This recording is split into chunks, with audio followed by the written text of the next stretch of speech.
Major League Baseball welcomes you to the following presentation of the St. Louis Cardinals.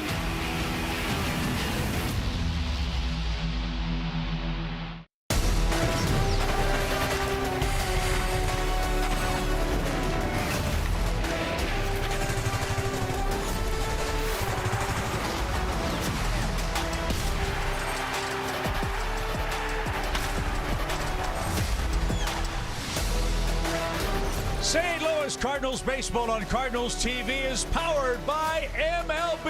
It's a beautiful day for a three-game sweep. That's what the Cardinals are going for as they host the Tampa Bay Rays once again here at beautiful Busch Stadium in downtown St. Louis. Hi again, everybody. Chip Carey, Brad Thompson, Jim Hayes coming along in just a moment. How about these first two exciting Cardinals wins? This has been incredible. Seen a little bit of everything. A win on opening day, a walk-off in game two. It has been so exciting for this young Cardinal team. The new kid on the block is J.J. Weatherholt, Brad. The first 2 days as a big leaguer, looks like he's been here for a decade. Yeah, he acts like a salty veteran out there. No situation has been too big. The home run, the curtain call, and then yesterday, first pitch, slider, the walk-off winner for J.J. Weatherholt. And youth is the story of this Cardinals team, one of the youngest in all of Major League Baseball, Brad, which is so exciting for the present and the future. There'll be a lot of those post-game celebrations we figure this year. Gonna have to buy a lot of condiments for this crew. They are ready to rock and roll. The young Cardinals, they're young, they're exciting, and they're ready to win some ball games. Well, hopefully more great pitching from the Cardinals starters. Dustin May will try to follow Matthew Liberatore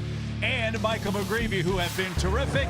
May and the Redbirds look to wrap up a three-game sweep with the Rays. More coverage before first pitch on what should be a fun afternoon in St. Louis comes your way on Cardinals TV on Sunday in St. Louis.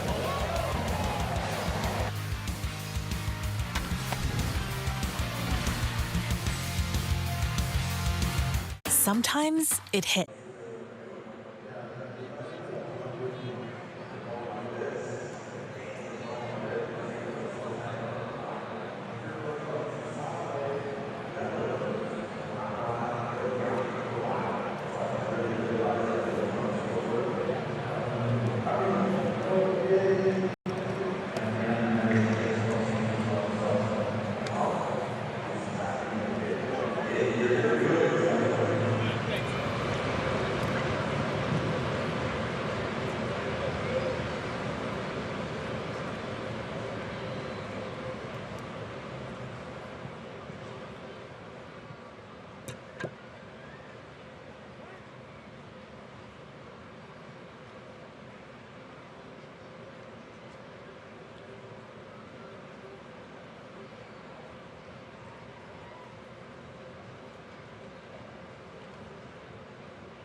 It's our first Kids Sunday in St. Louis. And how about the kids season last year, Brad Thompson? Start with Gold Glover Mason Witt. Well, how good was Mason? 21 outs above average. He made all of the routine plays, made all of the highlight reel plays, and showed off that arm over at shortstop.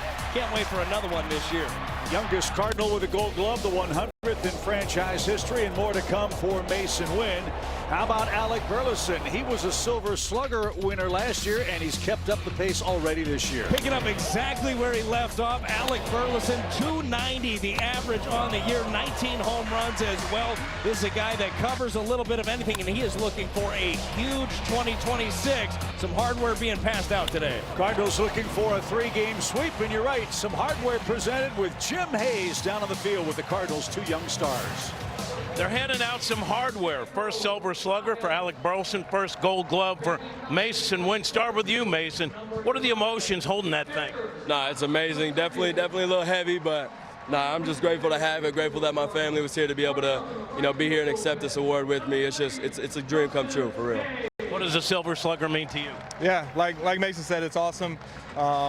Same thing, grateful to have my wife here and my 6-month-old with me to accept this, and super grateful for all the work that was put in from the staff and my teammates as well. What's it like catching throws from that guy?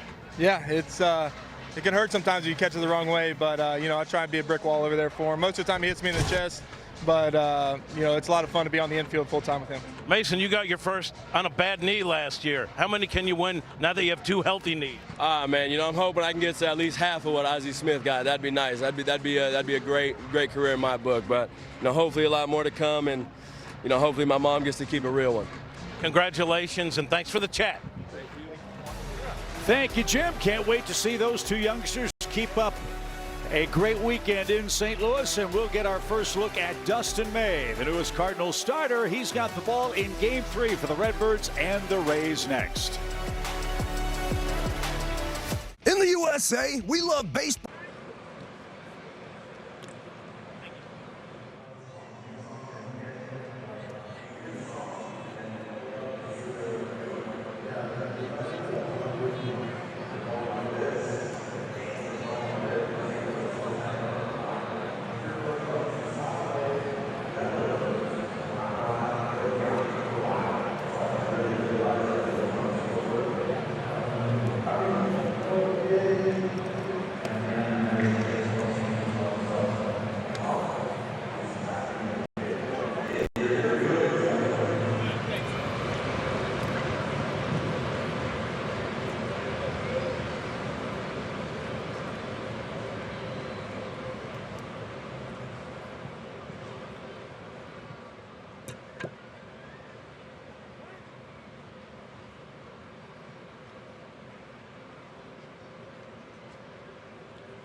St. Louis Cardinals baseball is presented by Budweiser. This Bud's for you. By Central Bank, the hometown bank of the St. Louis Cardinals. Visit cardinalschecking.com. And by your quality Ford dealers. Ford F-Series, America's best-selling trucks for 48 years. What a debut for J.J. Weatherholt to the Cardinals. We'd love a similarly spectacular start for Dustin May, who makes his Cardinals debut today. Yeah, Dustin May is ready for a special 2026. How good did he look in spring training? He was bringing it. Fastball approaching 100 miles an hour. Got plenty of swing and miss. They wanted to bring the veteran into the fold. They got a special one here in May. Cardinals could use some length out of Dustin May today. The bullpen's been used a lot in the first 2 games. And hopefully the Redbirds offense comes to play yet again. 2 thrillers in St. Louis. Can the Cardinals complete the sweep? We're going to find out next with lineups and first pitch coming up from Busch.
Thank you for joining us for Major League Baseball's opening week celebration as we kick off the 2026 season. This is Game 3 of our opening homestand at Busch Stadium, the Cardinals and the Tampa Bay Rays. Brad, the first two games, if you like entertaining baseball, you have not left this place disappointed. That's been the fun thing to see. Whoever was here at the beginning, they were staying a little bit warmer today than it was yesterday. Not quite as windy, but an opportunity to start off yet again on a good foot, hopefully with a sweep of the Rays. Yeah, Dustin May making his Cardinals debut. Odd that he wears number 3. Let's see if he can help the Cardinals get win number 3 in their third try against Tampa Bay. Let's go for it. It was so good to see him in spring training. Cardinals were not crazy busy in the offseason when it came to free agents, but May was one they brought in on a one-year deal with an option for the following year, and they brought him in because the stuff has been there. We saw him last year, career highs across the board in starts, in innings pitched for him. Did finish the year on the IL with an elbow issue, but he's back in spring. He is healthy as can be and ready to help out this Cardinal rotation. Yeah, that's one thing that Dustin was really sold on for the Cardinals organization. The starters didn't miss a single turn because of injury last year, and that's really been the problem for Dustin. The stuff has been there. The luck health-wise hasn't been. Yeah, he's had some major injuries. You take a look at the pitch arsenal for Dustin May. Used that sweeper a lot, and rightfully so. Gets a lot of swing and miss. The sinker, the four-seam cutter, and change. You see those averages on the fastball. Boy, those ticked up in spring training. He was throwing that heater at 98, 99 miles an hour. We'll see how dialed up he is early in this one.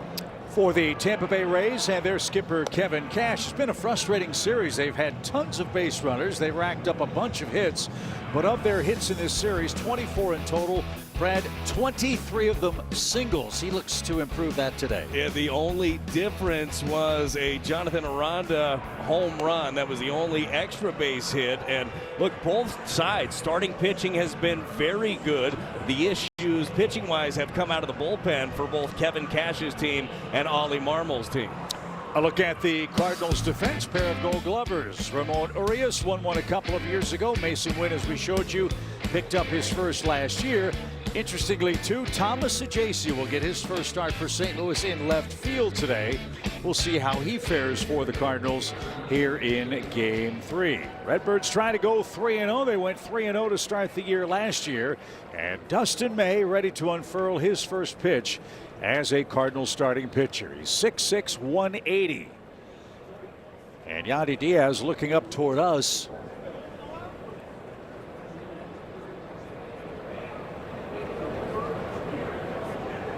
Is he waiting to be introduced? Not quite sure.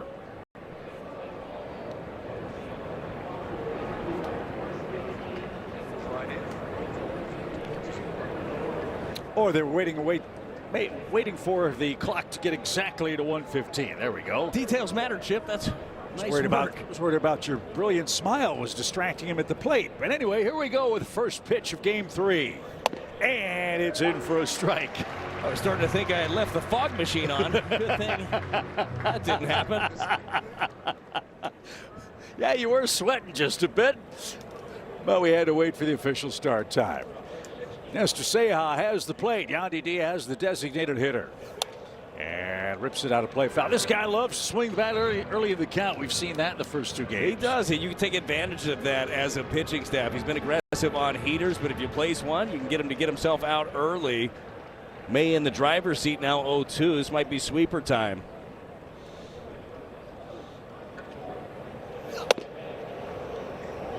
That's upstairs. Get a great look at the trio at the plate. Our dirt cam shows Ceja, Pajes, and Yandy Diaz, who was a 300 hitter last year. One of the rarest feats in modern baseball nowadays.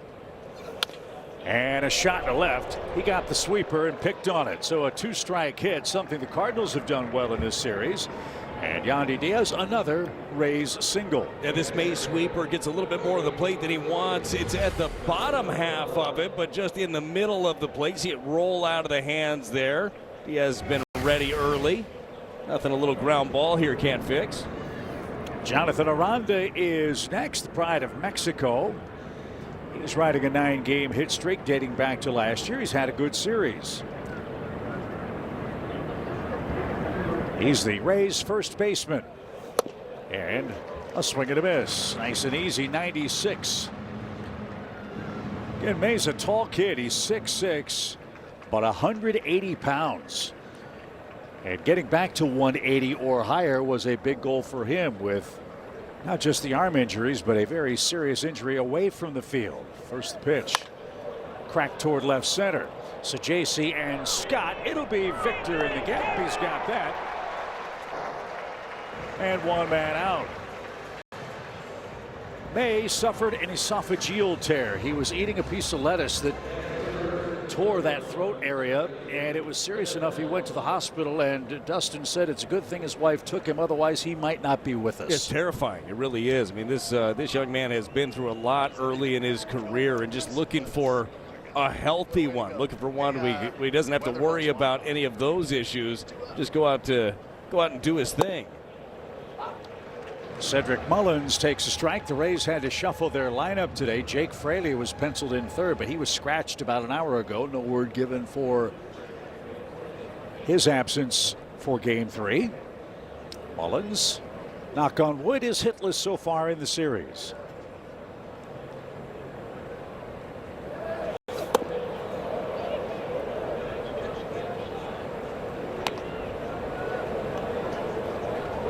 Mullins had some super years with the Orioles. Tried to come back from a disappointing campaign last season. The Rays signed him to a one-year deal. A ball and a strike. That one headed for the upper deck, foul.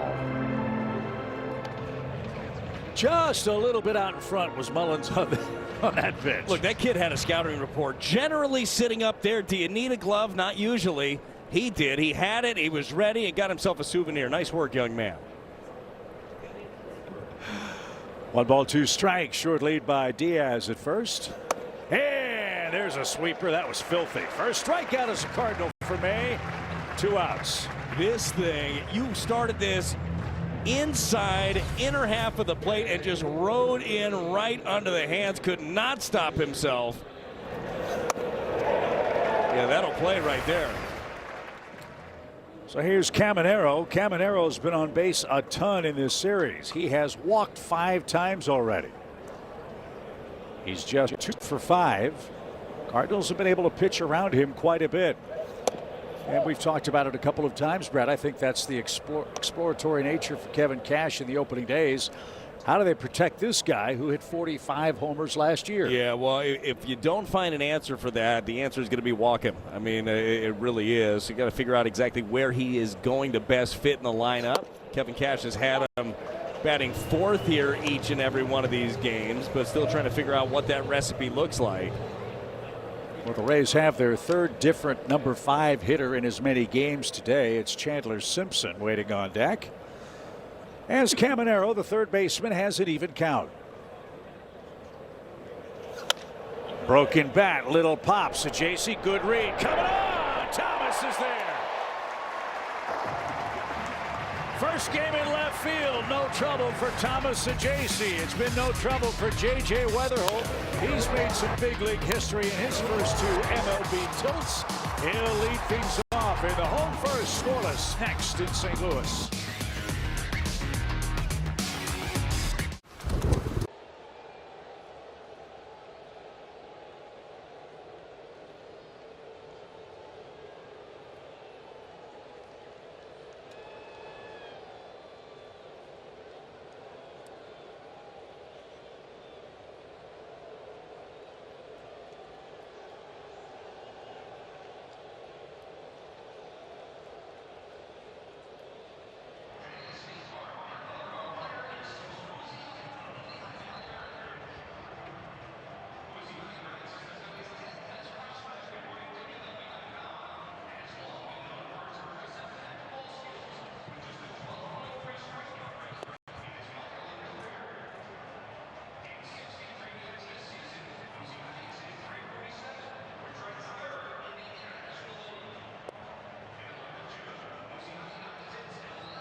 Nice crowd in St. Louis. No score after a half inning. The Cardinals trying to go 3-0, and J.J. Weatherholt, Brad, has had a start to dream of as a big leaguer. He's already got himself quite the trophy case here of first here in the 2 games the Cardinals have had. First pitch from Steven Matz, cracked toward left center. Mullins is there, and J.J. is retired for out number 1. Good to see Steven Matz. He had a star-crossed career with the Cardinals, but one of the game's really good guys, and when he's right, Brad, he's awfully good. He is for sure. The numbers last year in 53 games. Back in the rotation now, though, the pitch arsenal, sinker, curve, changeup, and slider. Really unorthodox, the way that he uses his sinker. Steven uses his sinker at the top of the zone. Generally, you think about that fastball would be down. His ends up staying up. Going to be a bit of a challenge. Cardinals traded Steven to the Red Sox for Blaze Jordan. And last year with the Red Sox, 21 appearances and an ERA just over 2. So Steven, a good job out of the Boston bullpen, but now starting once again. As we check out, Brad, your Toyota key to the game. Yeah, against Steven Matz, it's be ready early. We were just talking about that sinker. He likes to use the top of the zone. Be ready to hit it. Herrera does, and Caminero with that pink glove makes the play quickly. 2 men out. Yeah, Ollie was talking about that about Steven. His sinker is a good one, but he uses it unconventionally. Yeah, it's generally you're looking down with that. You have to look in. When Steven Matz is at his best, he's really tying up right-handers with that. He'll run that in on your hands, but you want to be able to jump on it early as a right-hander especially. You don't want to be getting to that changeup late. That's a pretty deceiving pitch.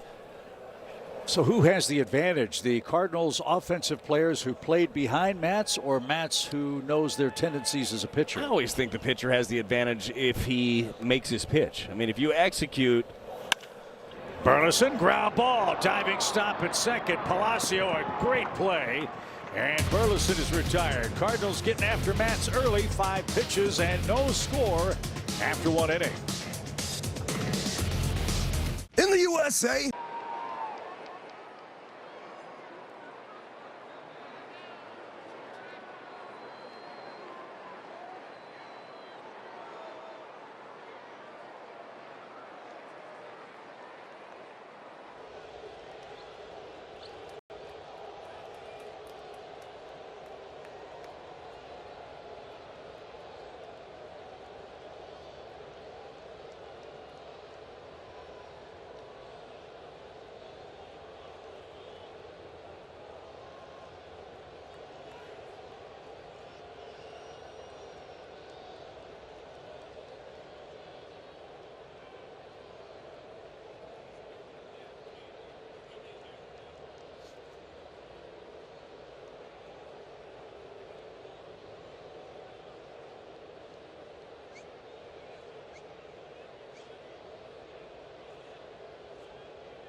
To the second inning we go. Dustin May has his first inning as a Cardinal under the belt as we check in for the first time with Jim Hayes.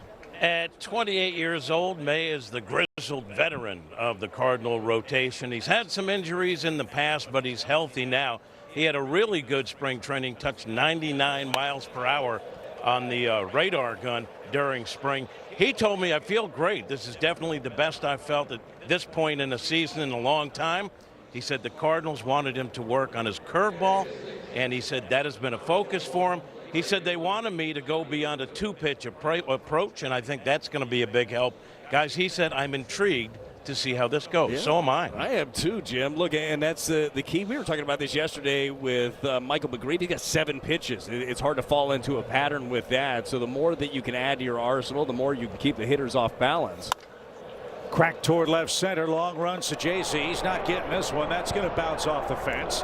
Streaking around third is Chandler Simpson. He's going to try to score, and he will. It's a double for Johnny DeLuca as the Rays continue swinging early in the count, and they strike first in the second. You're right, Chip. They've definitely been ready for a couple of heaters. That was the case, and as soon as that was in the gap, you knew that the speedster Chandler Simpson, he was going to be able to score. 96-mile-an-hour sinker at the bottom of the zone. Nothing that JC's going to be able to do on this one.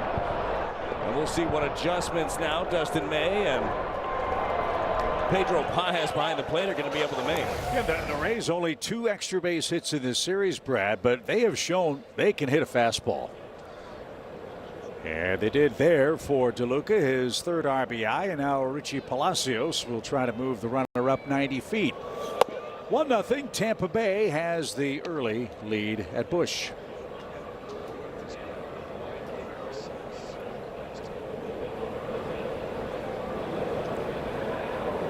Palacios, a Swiss Army knife player for Tampa Bay, has the start at second. He's played there. He's played first, left field, right field, and a designated hitter. Now that run that May gave up, that's only the 2nd run the rotation has surrendered. This group is throwing the ball very well. Liberatore, McGreevy, now May. To center. There's the catch. Runner tags. Here comes the throw. It'll be well late. So Palacio a productive at bat. DeLuca 90 feet away. And 1 man out. So it's time for Discipline That Delivers, brought to you by Vanguard. We mentioned Dustin May. He and the Cardinals banking on a rebound season. Yeah, been a maddening few years, and you laid out all of the injuries last season. Career highs in games, in starts, in innings pitched. Only the one time in his career as he topped that 100-inning mark. It was 2025. So Dustin May and Dusty Blake looking to put together a year. I love the fact that and Dusty does such a good job of this, of tweaking with arsenals, trying to figure out how you can best utilize your stuff and then what you can add to it. That a good sweeper to get ahead. Going to be very important to land that first strike. Cardinals playing the infield in the 2nd inning, down a run with Carson Williams, the 8th place batter. He's knocked in a couple of runs and he can really fly. That just missed.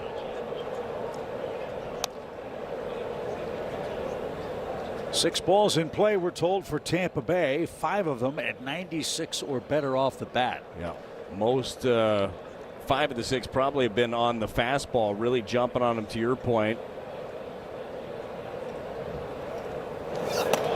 That one's going to get away from Pajes. Late break chance with a good throw, but Pajes fumbled it on the warning track.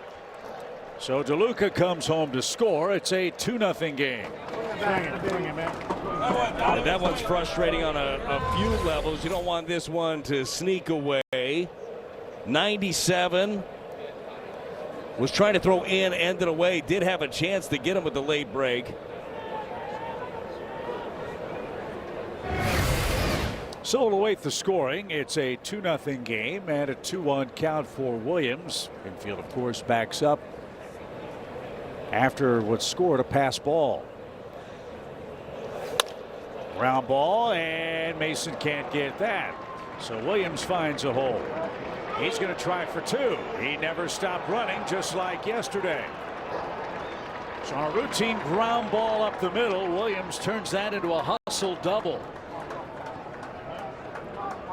So the Rays had 1 extra base hit in the series. They have 2 extra base hits in this inning. Yeah, they're waking up right now. Cardinals got to be able to stop them. This one aggressive up the middle. You saw where Victor Scott was shaded. He was shaded to the right field side of center field.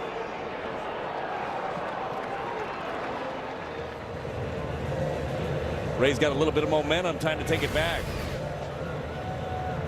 So Williams, good hustle.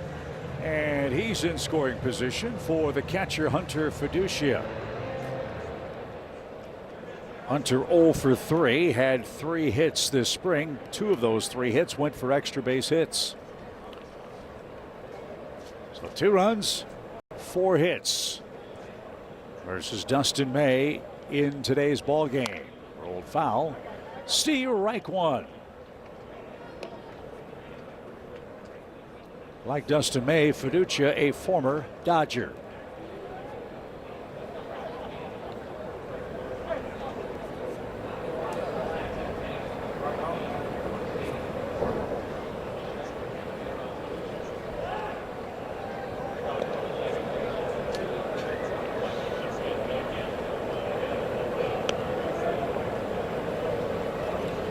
Single, double, fly out, double is the action for Tampa Bay in this second inning.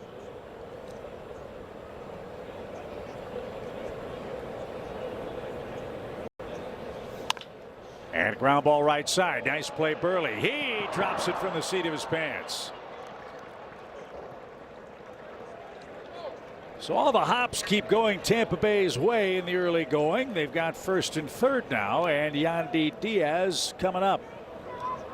It's just been a weird inning so far. Want to be able to shake that one off. Another ground ball maybe could do the trick. Burley thought he was going to make another web gem. He's been playing a really good first base, ranging to that second base side. Just couldn't get it. That's going to be a knock. So now it's Yandy Diaz. He singled his first time up. One of 6 American League hitters to bat 300 or better last year. Just 6 of them. And a line drive in a right makes it 3-0. So Diaz 2 for 2. The Rays have 5 hits in the inning. And the second RBI for the Rays leadoff man. And no answers yet for Dustin May. Well, again, ready for a fastball. It was down, but it was middle. I think it's going to be important for Dustin May here. Make an adjustment, maybe get inside on some of these hitters, both righties and lefties. Dusty Blake going to take the slow walk to the mound to go talk to his starter. But seeing some very comfortable swings early on with his kind of stuff, I think you can make him more uncomfortable by pitching inside a little bit more. So a breather for Dustin May at the moment. He trails 3-0. Let's see how he gets out of the second after a quick word from Rally House.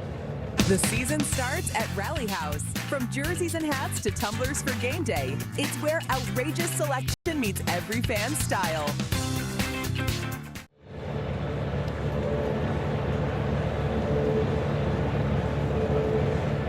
So as we're still in hockey season, we'll change on the fly, we hope, for Dustin May, as Tampa Bay has touched him for 3 runs and 5 hits. They have 6 hits in total already. For May, it's the first time he's ever pitched in this ballpark, by the way. Never pitched on the mound at Busch Stadium as a member of the Dodgers, or the Red Sox for that matter. And now Jonathan Aranda is up. He flied out for the first out of the game in the opening inning.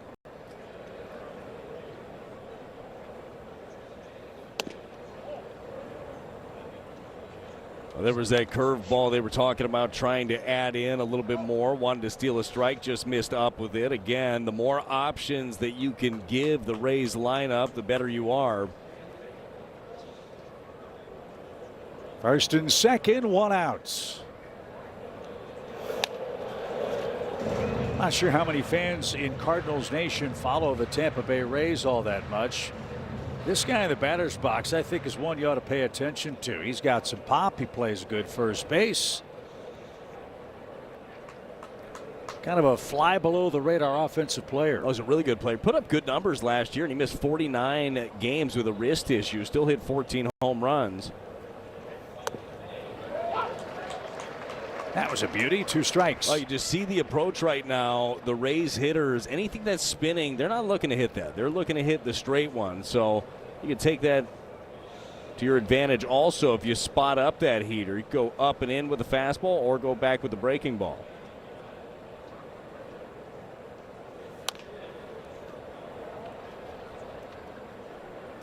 Still a ball and 2 strikes.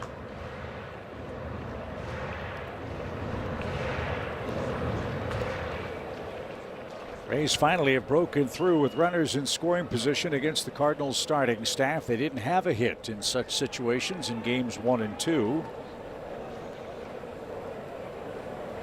And Now 2 more ducks on the pond with a 3-run lead.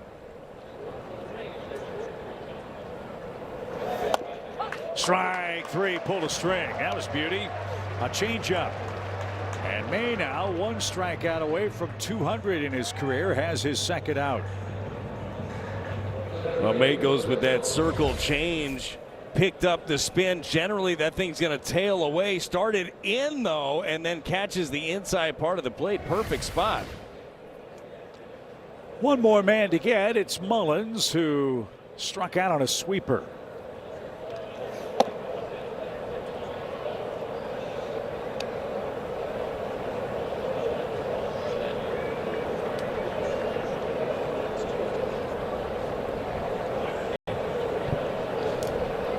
Cardinals play Mullins to pull, both on the infield and outfield.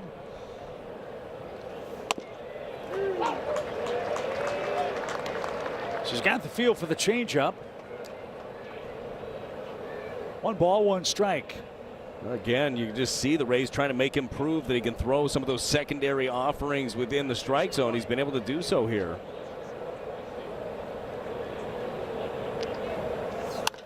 _20th pitch of the inning is popped up in shallow center. That will retire the side. The Rays get 3 runs on 5 hits. They strike first in game 3.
Fans score big on authentic gear at MLBshop.com. From official jerseys and memorabilia to hats and hoodies, we've got the season covered. Visit MLBshop.com/Cardinals, the official source for your Cardinals gear.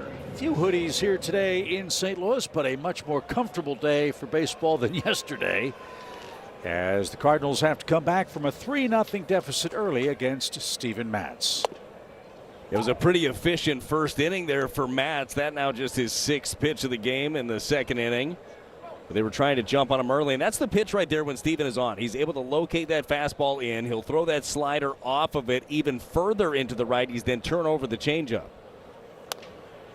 That one hit high in the air toward left. Simpson to the edge of the warning track. And that's retired for out number 1. You mentioned something, too, that I had forgotten about, Steven. You got to try to get him out of rhythm when he's on the mound pitching. Oh, it is a good call. You can get him going pretty quickly there. They kind of happen in bunches for Steven Matz. When he's rolling, he's rolling. So Thomas Ajaysi makes his season debut for the Cardinals. Left fielder today. He's already made a fine tumbling catch. A couple of homers for Thomas last year in 82 games.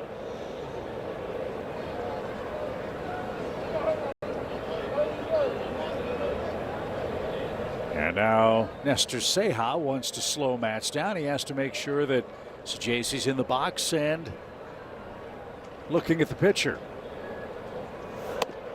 And a strike.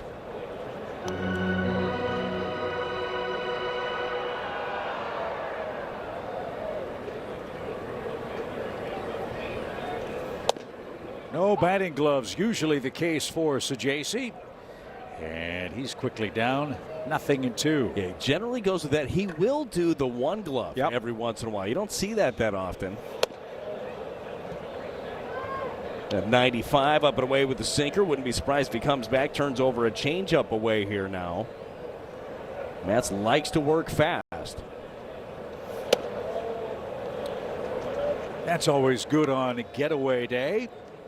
Rays starting with a 3-city road trip to begin the season while they get Tropicana Field ready to go for the Cubs for their home opener on April 6th. That's JC from an 0-2 count now has run it full.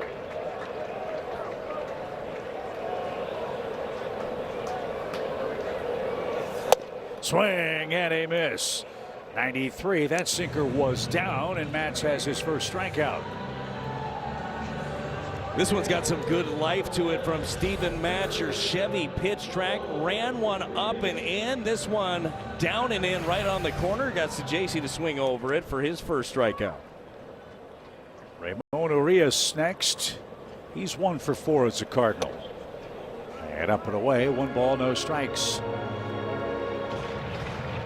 For the most part, we've seen Nolan Gorman that is, take his at-bats against right-handed pitching. When the Cardinals have a lead late, they've brought in Urias defensively. And now with Matz in his repertoire, the Cardinals like this matchup with the right-hand hitter against Steven Matz. Yeah, I think that generally that will be the game plan unless one way or the other. Look, if you have Gorman who's just in fuego, I'm sure you'll see him out there even more, but good to pick up a veteran right-handed bat.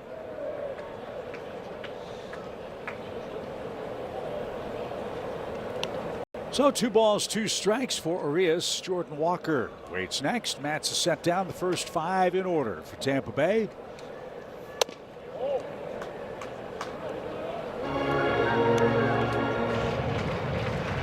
And back-to-back full counts. Urias takes a moment. He adjusts his 2 batting gloves.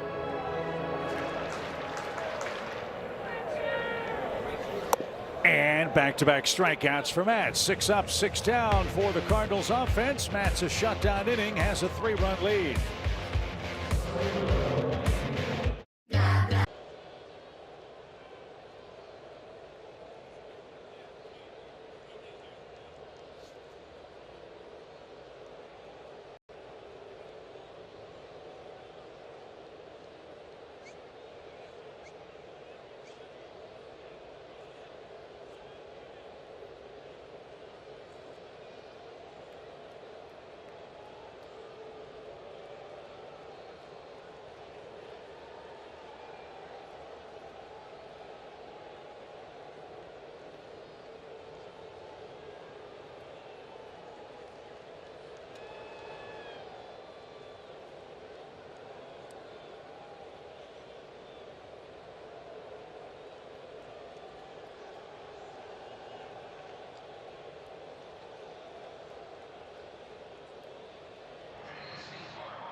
T-Mobile members get free MLB.TV. Redeem at T-Mobile.com/MLB.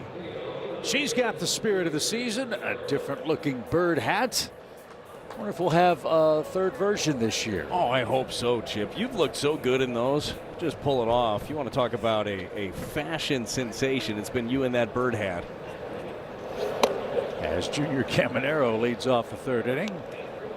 So JC robbed him with a diving catch in the opening inning. We could use some of those bird hats on our first road trip, which comes up after we finish with the Mets this week. To short. That was smoked. Oh, Mason Wynn got away with that rocket. Oh, they are on the barrel, are they not? Caminero retired, one away.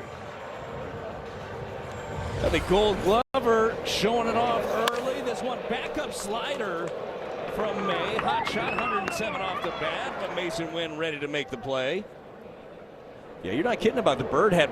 Bit of a brisk first road trip. Detroit, D.C. Chandler Simpson singled and scored the first run. How many jackets are you going to bring?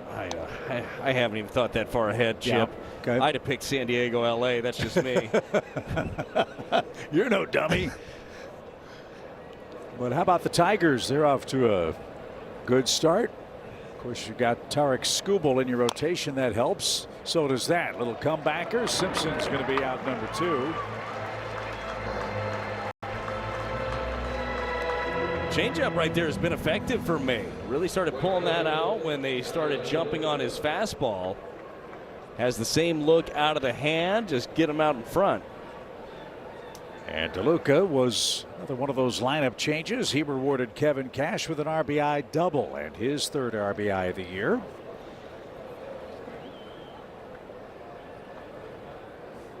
Tampa Bay's got Milwaukee and Minnesota left on their road trip. There's a bunt try. It's a beauty. Pajes will throw late, and DeLuca is 2 for 2. Another soft hit, but a bunt perfectly placed by DeLuca. Yeah, a little bit of small ball, putting some pressure on. That one right in between May and Pajes. Right at the end, Pedro called him off. There might have been a tiny bit of a delay between the two of them. Maybe the difference. It's a great look right there from Dirtcam.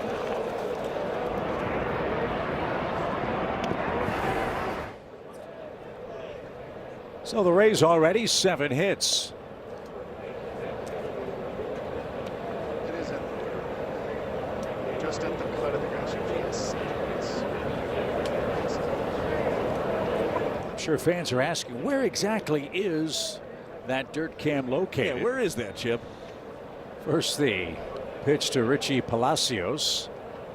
Oh, they got him picked off with a good throw, and we'll have to wait to tell you where dirt cam is. That is what we call in the business a tease.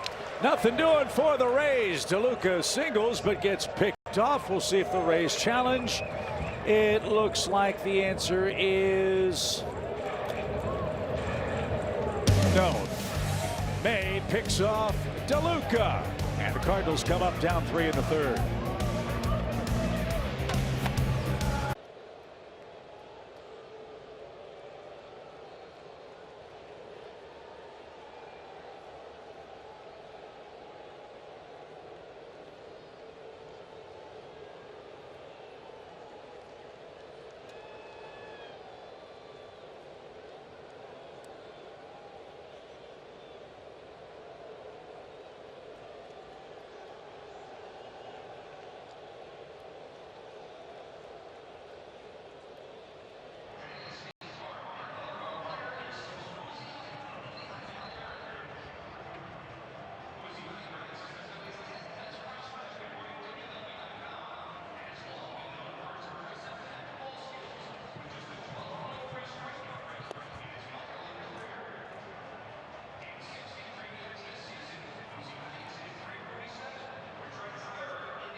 Now lease the Hyundai Elantra for $189 a month or get 0.99% APR for 60 months. Visit your local Hyundai dealer today.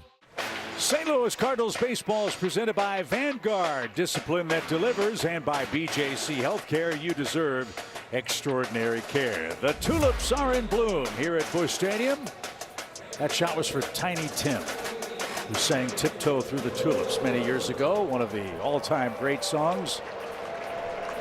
As Jordan Walker leads off inning number 3, Steven Matz, Jim Hayes has sent down 6 in a row in his return to St. Louis. Yeah, he spent parts of 4 seasons with the Cards before the trade that sent him to Boston. He signed with the Rays in the offseason. He dealt with a number of injuries as a Cardinal, but he loved his time in St. Louis. He told me they have some great people there, and I learned a lot. I wish I could have stayed on the field more, but I'm glad I was healthy in that last season and that the Cards got a player in return. Matt says he'll be rooting for that player, who, of course, is prospect Blaze Jordan. Well, so far so good for Matz. Very economical, Jim. As Jordan Walker steps out. Interesting stat we had before the game. The Cardinals have done a good job against left-handed pitching coming into play today. As an offense, they were 7 for 7. Yeah, I guess that's what they would call a small sample size, but it worked out pretty well. Yeah. But Steven Matz doing a really good job of just keeping them off balance, and that's when we saw him. And I totally agree with what he was talking about. And Jim was saying, look, he was not happy just having that contract. This one's laced out to left field. That's going to be off the fence. Double for Walker. More of that, please. There's your first Cardinal hit. How about this for Walker?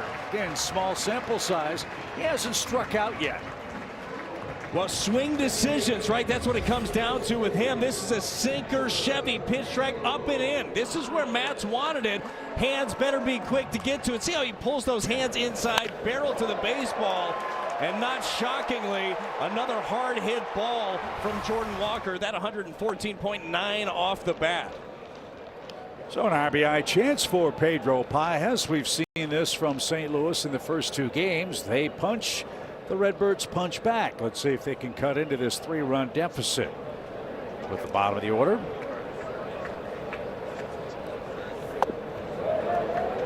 And no swing at a changeup. That evens the count.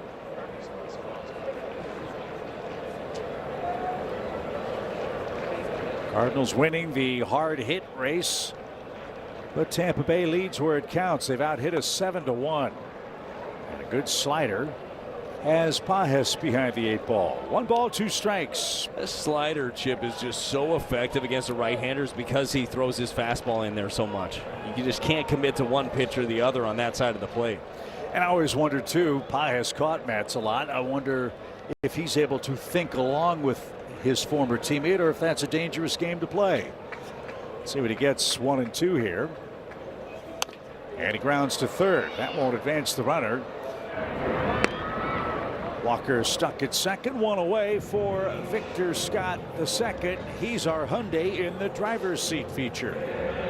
So far so good for Mr. Scott, who's been busy at the plate and on the bases. It certainly has. 3 for 6. The bunt hit, couple of sacrifice bunts. He worked every single day in spring training, still working on it during the season, of making that a legitimate weapon, and boy has it been. Little tapper, that's going to be tough. And a glove flip too high that ricochets into foul ground. Walker will score standing up. It's a 3-1 game.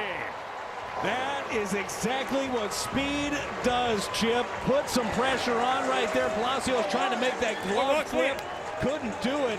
Looked a lot like the play that J.J. Weatherholt actually had at second base late in the ball game yesterday. You see this one, sinker down and away, beat right into the ground, but Vic is off to the races. You ever seen a guy score from second on a ground ball that barely leaves the grass on the infield? Cardinals just did. It's a 3-1 game, and now J.J. Weatherholt is up. So Victor, an infield hit, and now a different challenge. A left-handed pitcher staring him down at first base. Well, certainly one that he's done a lot of homework on, any tendencies or reads against Matz. If he's got a fatal flaw there, he's going to know it. So an infield hit. The error by Palacios brings home Walker. And now J.J. Weatherholt looking for his 4th hit of the series. And to center. Mullins at the apex of the arch. Mown into the outfield grass at Busch Stadium. Makes the catch. And Weatherholt is retired.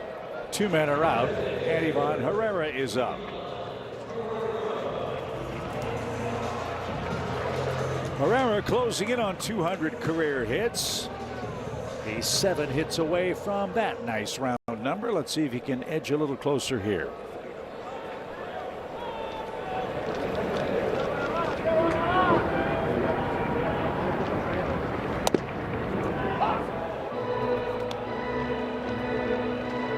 Hey, Chip, real quick question. Yeah. Hey, where's that dirt cam you promised everybody? Yeah, that's right. About? I forgot. Sorry. Nice tease. A lot of action here in the inning. It is in the dirt, hence the name, but it's actually right at the cut of the grass between the mound and home plate. Okay, so it tucks in there, huh? Yes, very small camera. All right. But a very wide angle. Had me hanging on that tease for a while. And there's wire cam as that one's whistled into the seats to the left. No balls, 2 strikes. Thanks for reminding me. I would have forgotten. No, I know. That's fine. That's why we're here. Yeah. I'm still seeing if they'll let me drive the wire cam. To no avail yet. At some point, somebody's going to have to use the restroom, and then somebody else is going to slide right in there. 0-2. Fouled away.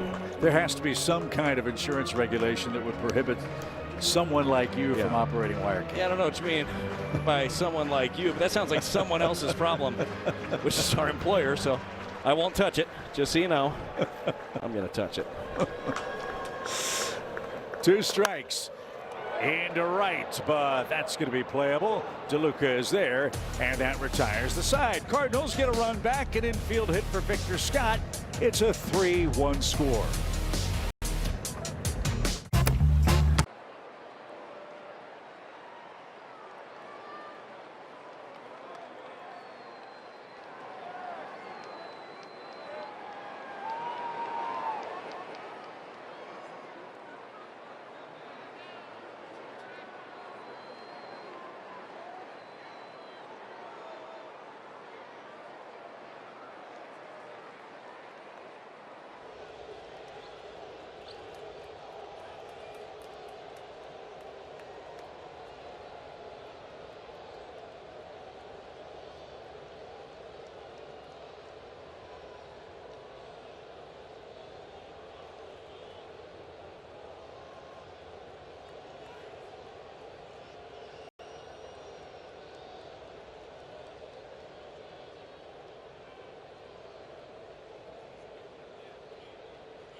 Sunday at Busch Stadium is all about the kids. It is so great seeing the youngsters and families here on a beautiful day for baseball. The Cardinals and the Tampa Bay Rays. Yeah, first Cardinals game. You got to get a picture of that.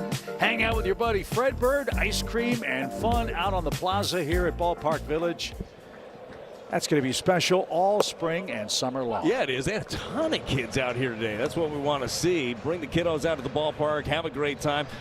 I've said it a thousand times. You never have a bad day at the ballpark. Win, lose, or draw.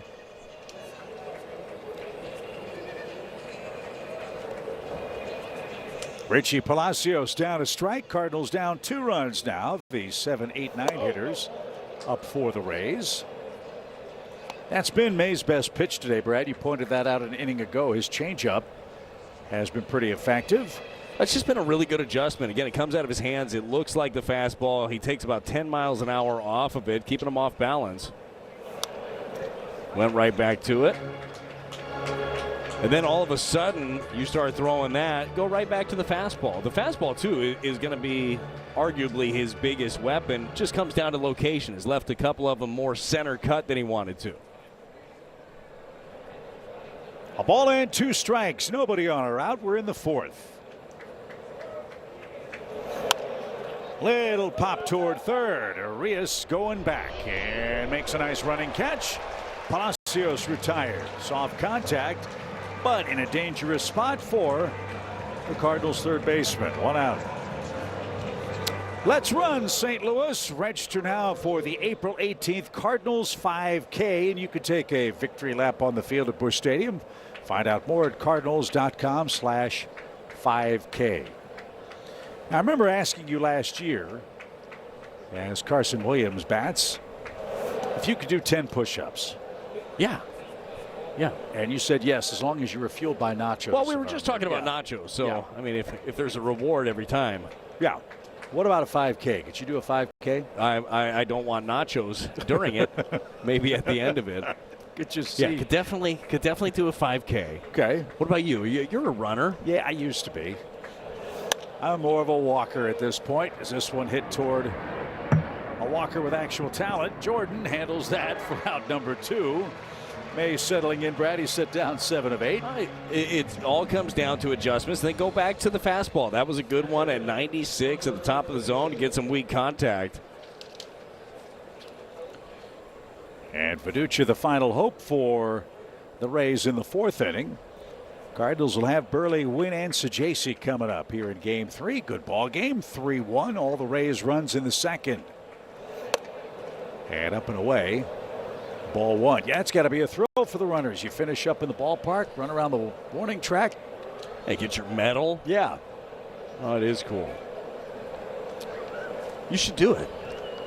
Where are we April 18th? We might be on the road, actually. I would guess.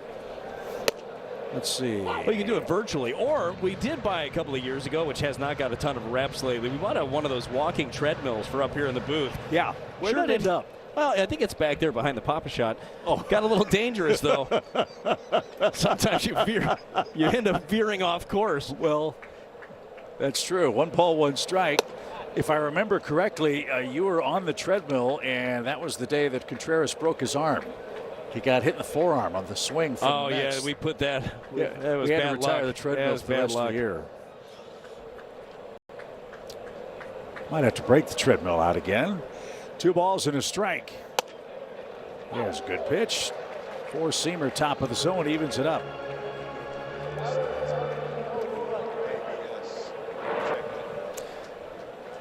Fiducia wants to challenge. Wow.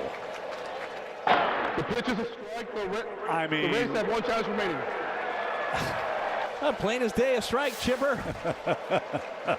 Bit of a waste of a challenge, if you ask me. Somewhere C.B. Buckner is shaking his head.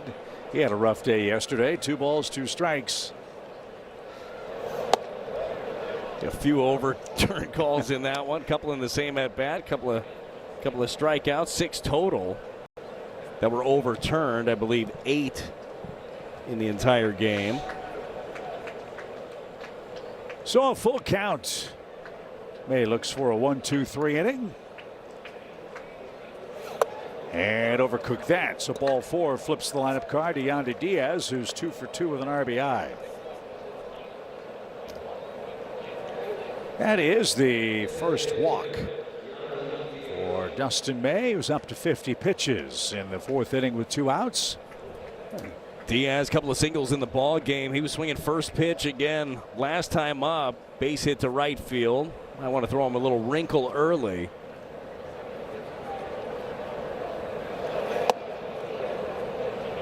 Tried to. Sweeper just missed arm side. Bright sunshine at the ballpark. Through some scattered cloud cover at Busch.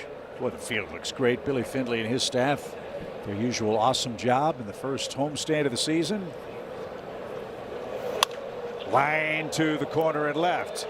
Base hit. Fiducia, the catcher, on his way to third. JC digs it out late. He's coming home. Mason Wynn's throw to the plate is a little late. So Yandy Diaz is 3 for 3. The walk hurts the Cardinals. It's a 4-1 game in the fourth.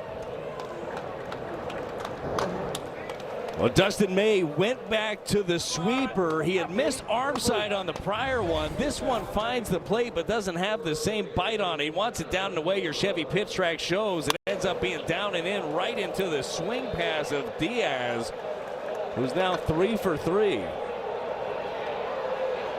So JC did all he could. Look at where Mason Wynn was, Brad. That was excellent work by the Cardinals shortstop to help an inexperienced outfielder with that relay. And with Wynn and his strong arm, he made it closer than it could have been. Aranda with a base hit. This one's into the right field corner. It's back-to-back doubles for Tampa Bay, and they lead it 5-1. But Diaz got the sweeper. This time for Aranda was the changeup, which has been very effective early. Unfortunately, this one from May just left up. This is thigh-high middle, able to stroke it down the right field line.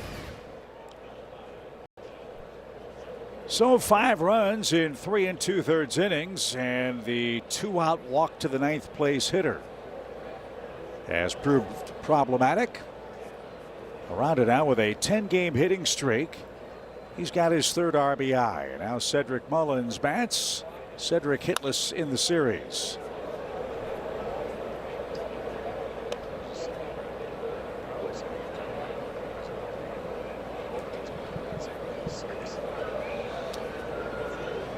Five runs on 9 hits, and the Cardinals bullpen is starting to stir. Looks like Justin Brule is going to start playing catch. And that's something about which to be concerned today. The Cardinals relief corps, Brad, has had to work a lot, and they've been hit pretty hard too. Yeah, they have, especially their back end of the bullpen. A couple of guys we haven't seen yet. Brule's getting going. Haven't seen Pushard or Soriano. A couple of fresh arms. Rifle shot into the right field corner again. It's 3 straight extra base hits for the Rays. Cedric Mullins' first hit of the season makes it 6-1. So for Tampa Bay, a club that had 1 extra base hit in the series, they've got 5 today and 3 in a row. It just comes down to execution. You see this one rolling right down the middle, hands in, good swing, easy swing there by the veteran Cedric Mullins.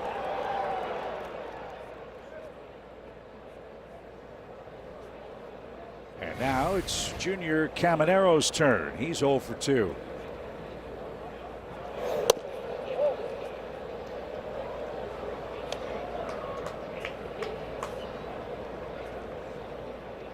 Six runs on 10 hits.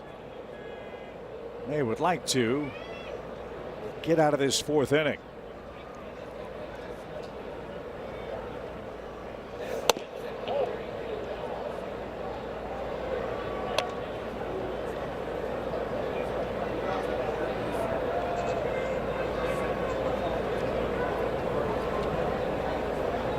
Heavy workload for Dustin May. He does not have a clean 1-2-3 inning. By comparison, Steven Matz has thrown 35 pitches. That one of Dustin's best of the day. But it definitely needed to be too. That was one, if it had backed up on him, that was going to be some problems. Caminero coming out of his shoes.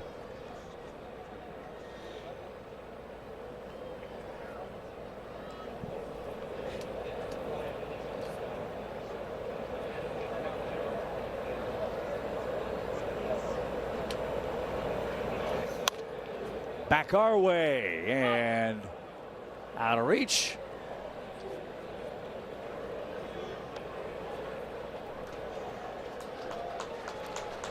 And Caminero will face a 2-2 pitch.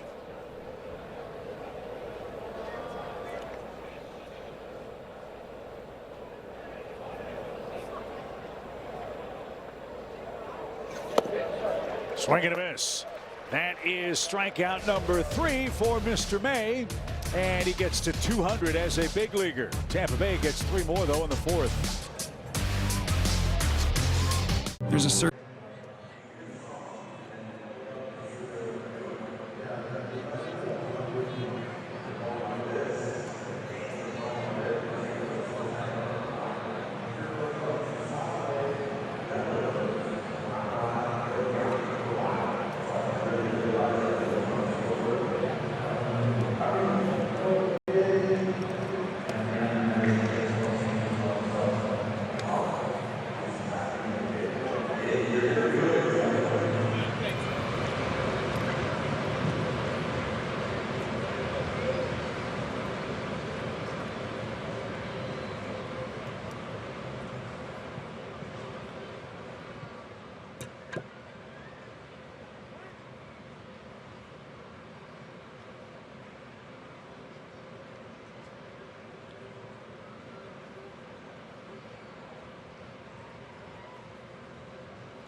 Bottom 4 in St. Louis. I'm with Cardinal bench coach Daniel Descalso. Thanks for the time, Daniel. I got to ask you about this ball club. Early in the season, we've seen them fight back already a couple of times, and we hear about the energy.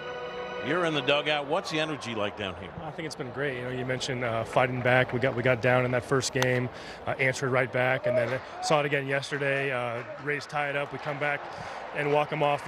So it's been fun to watch these guys really bring that youthful energy to the game. Is youthful energy different than other energy? You've been around the game. No, I think you just have some guys that are excited to get a chance, excited to prove what they can do at this level, and taking advantage of their opportunities. So it's just fun to watch these guys go out and compete.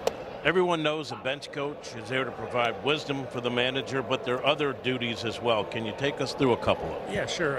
When we do our pre-series meeting for the other team, one of my responsibilities is kind of run that meeting. So some of their tendencies, any special plays I like to do, bunt plays, first and thirds, who their runners are, just kind of prep the guys on what to expect that series. And then in game, I'm responsible for the running game, pickoffs, pitch outs, controlling the other team's running game, and then covering all of the manager's blind spots. He's got a lot of stuff going on, so anything I can take off his plate, I'm happy to do.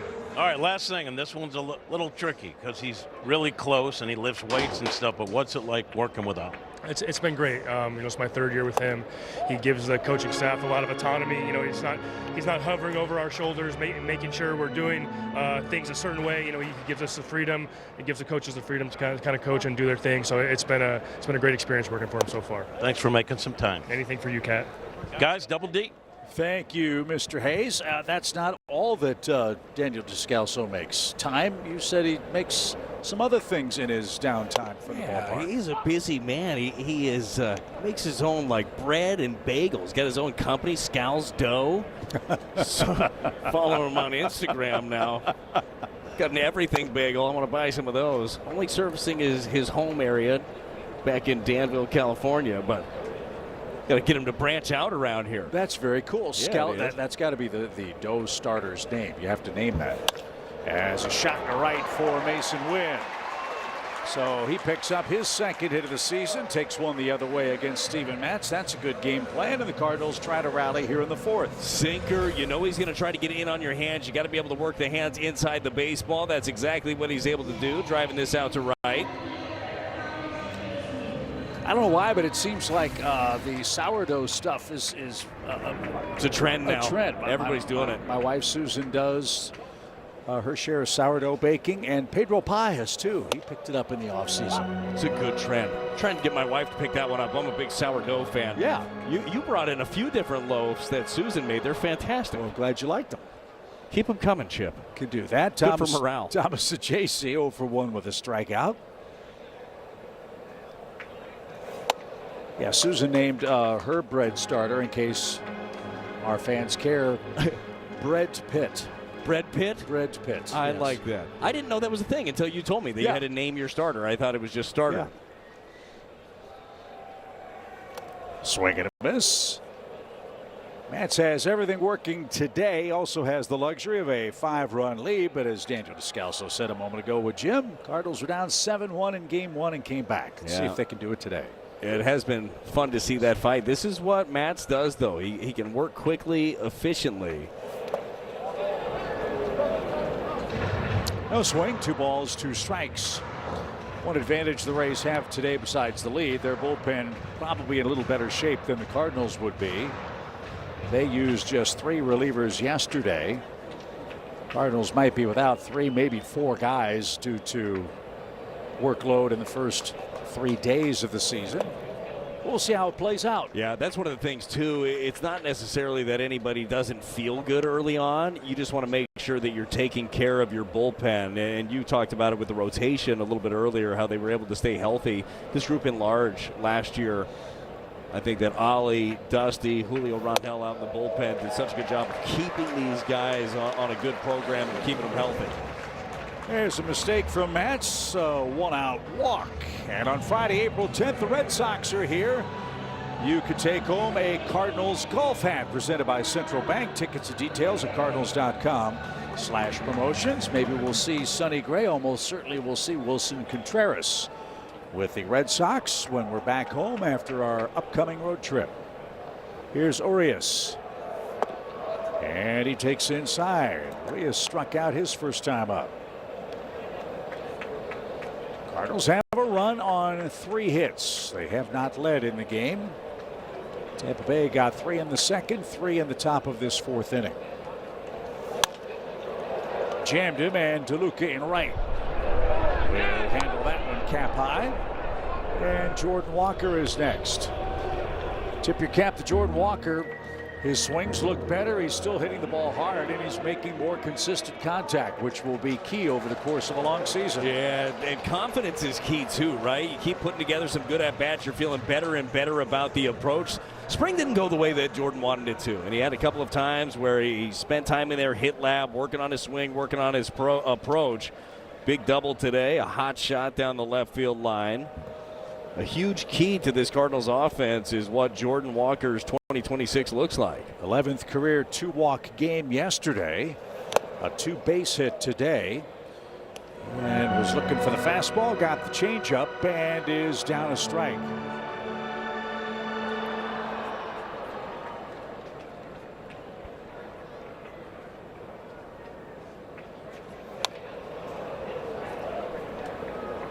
So a changeup, then a slider, and 2 strikes. Yeah, that was the mistake right there.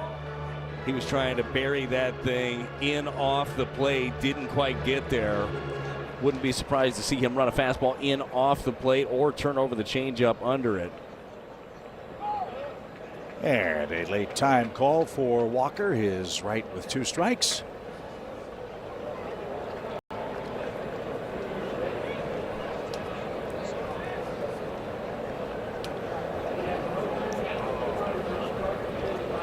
Wynn and Saggese lead the pitch. And gets away from Fiducia. There's a break. Now a hit gets 2 runs and could cut the lead in half.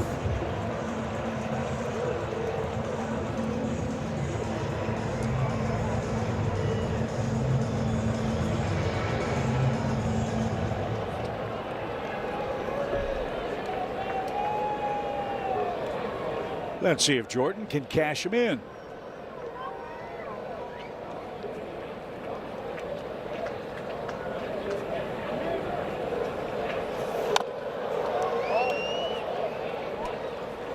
So after the wild pitch, Walker fouls one off his foot. And we'll try again, a ball and 2 strikes. Got the Mets in next Monday night, Tuesday night, and Wednesday afternoon. The Cardinals starters, Kyle Leahy on Monday, Andre Palante Tuesday, Matthew Liberatore on Wednesday. So some unfinished business still here with Tampa Bay. The pitch. There's an inside fastball. He laid off. Now what do you do? I think he's going to go right back out to that changeup, down and away. They're giving Jordan the whole right side of the infield if he can serve something that way. High fly ball. That's well struck. Left center field gap. Mullins will wave goodbye. A 3-run homer for Jordan Walker.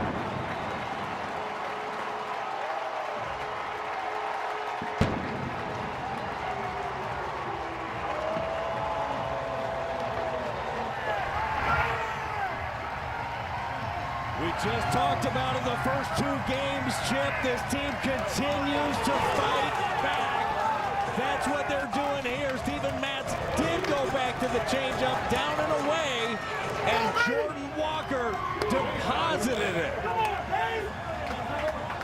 105 off the bat. Boy, he stayed back beautifully on that pitch and hit it a country mile for his first homer of the year. So there's a counterpunch. We're not there yet, but it's only a 2-run game. Just goes back to the adjustments that we've been talking about with Jordan Walker. That's a pitch that we saw him a lot last year pull off of, roll over, or miss completely. Stayed on it and drove a baseball. So each club with a 3 spot in the 4th inning. And Pedro Pajes is next and quickly behind. A ball and 2 strikes.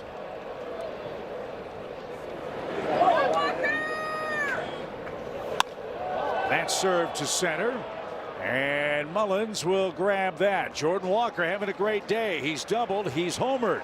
A 3-run blast with 2 outs in the 4th inning on a changeup. Effortless power from the Cardinals right fielder. We've got a game again. It's a 2-run deficit, 6-4 your score. Need an escape?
You're watching Cardinals TV presented by Bet365. Brad, you also just watched Jordan Walker launch one into the seats in left center, a 3-run homer. Yeah, so good to see for him personally, for the club again, just fighting back in this ball game after surrendering 6 early. Chandler Simpson is your batter. New pitcher out there for the Cardinals. Justin Brule needs some length out of him. And here's a spot, Brad, where the Cardinals middle relievers can improve their fortunes. Yeah, certainly. Look, it hasn't gone exactly the way that they have planned to this point. Brule did get a chance to pitch on opening day. Ended up surrendering 2 in his 3rd of an inning. 1 hit, 1 walk. Both ended up coming around.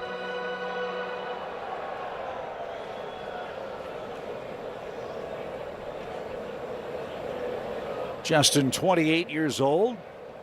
Cardinals got him in a cash deal from Cleveland. He's also pitched with the Dodgers, Rockies, and Pirates and Blue Jays. And in for a strike. Look how the Cardinals play Chandler Simpson. You have to respect the bunt, but not a whole lot of power either. Very shallow and swung around toward left. Here's the Cardinals outfield trio. And high. Don't want to walk this guy. He's a speedster.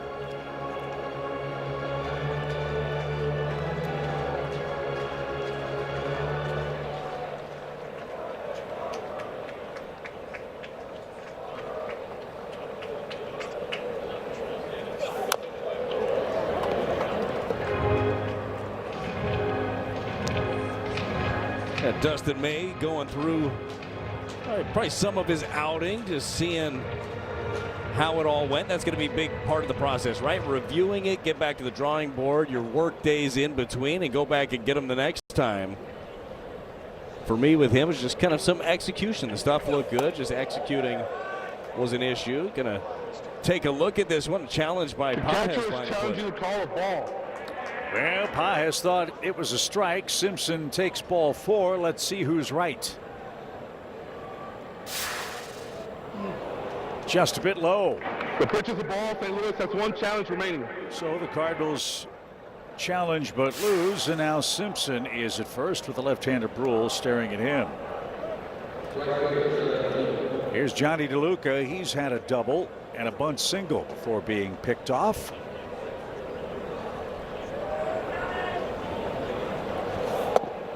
And downstairs, cool note on Justin Brule. He played college baseball at California Polytechnic State University at San Luis Obispo. That's tough to fit on the uniform front. Cal Poly SLO. And there's some big time Cardinals connections with that school. That's where Bud Norris and Ozzie Smith played collegiately. Pretty good lineage to have right there. Not a bad place to be either. San Luis Obispo. Pretty. Low, 2 balls and a strike. Justin's dad was a pro bowler. He won the Western Regional Open in Hawaii in 2000. That's pretty cool. So he knows about throwing strikes.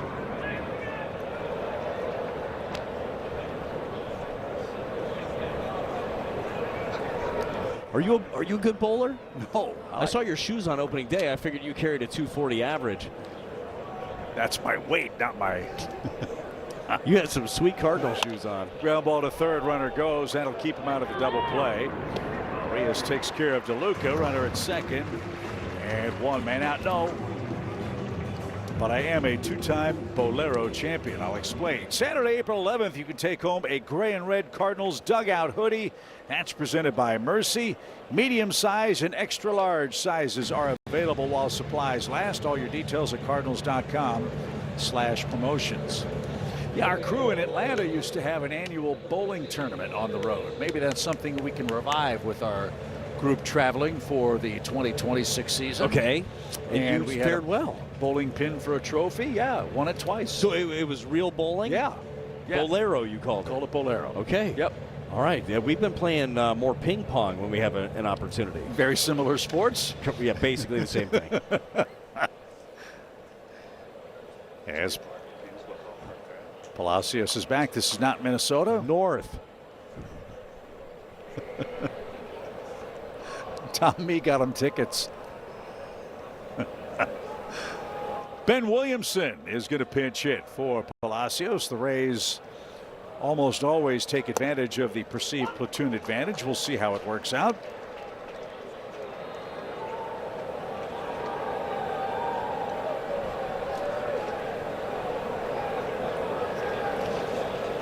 One on, 1 out. Little pop at first. Burleson is there in foul ground. And Brule wins that battle. 2 men out.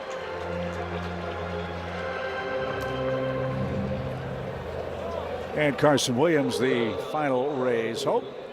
He's doubled, scored, and popped out.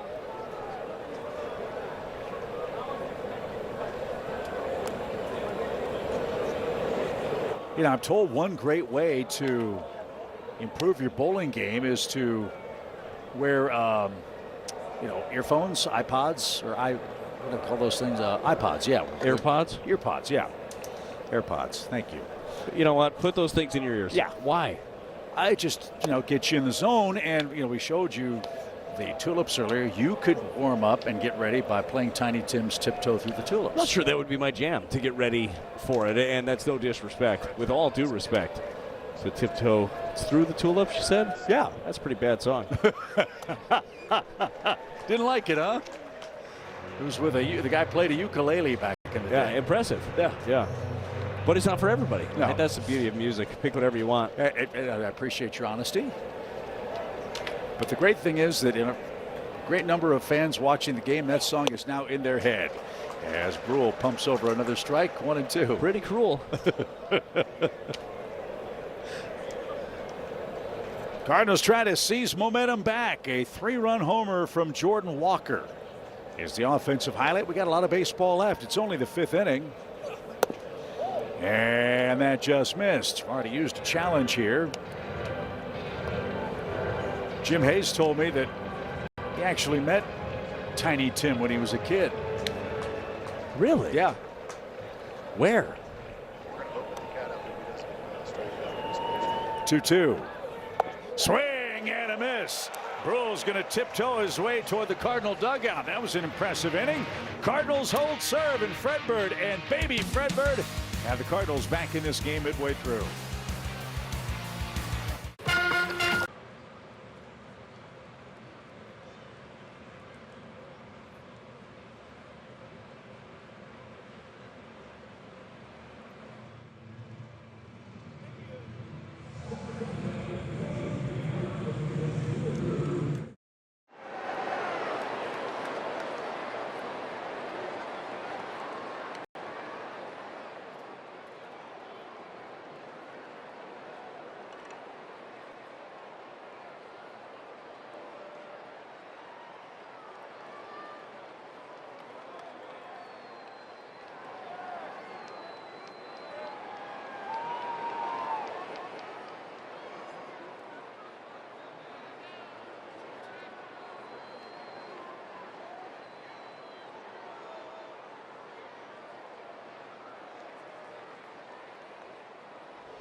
It's time for our Budweiser What's on Tap. Here's the schedule for the next couple of weeks. Marty, we got 3 more left on this homestand.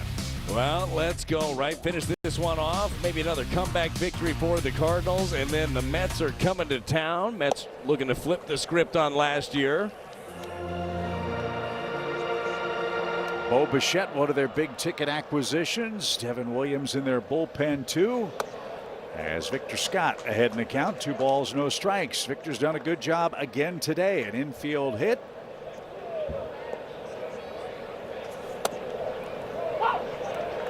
Most of his bunting has come against left-handed pitching. Let's see if he thinks about bringing one with him here. 2 balls and a strike. May not have to. Ball 3. Well, even that threat of the bunt opens up so many hitting lanes for him. Caminero is way in on the grass. Lined into center. A 3-1 pitch. Victor Scott 2 for 2.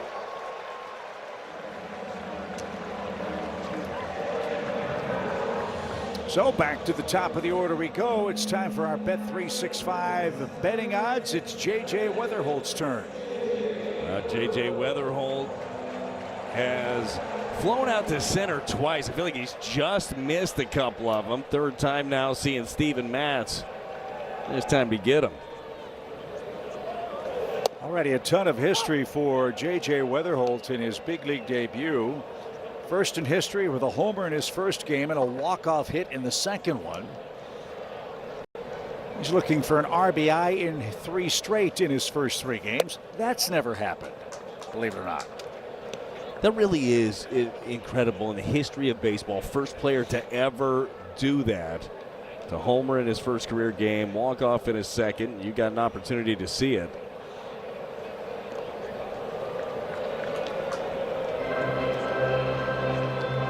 You always have to take care not to put too much on the shoulders of a player in the first week of his career. Man, oh man, has Weatherholt checked off all the boxes so far. Good 2-strike approach, knows when to turn it loose. He's handled all of the chances defensively. He's run the bases well. He's hit for power.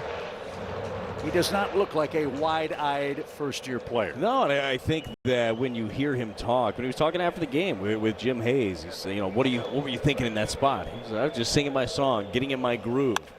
Line to center, that's down for a hit. Cardinals have a threat. 2 on and nobody out. Weatherholt has his 4th big league hit. Lefty. This is not a bad pitch. This is a slider. It's down, it's away, it's on the corner.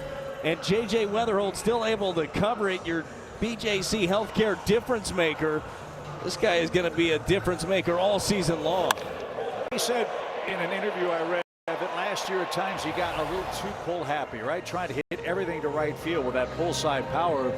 One of the things that makes J.J. so special is his ability, as he said, to stay on the backside, to keep the bat back so he can hit balls where they're pitched. And does so with authority. It's not like he's a slap hitter the other way and has to pull for his power. His power is all across the field. And when you're able to do that, when you're able to take the ball like that, that's on the corner, drive it back up the middle, you're going to get more opportunities to pull the baseball later because guys going to try to come inside on you.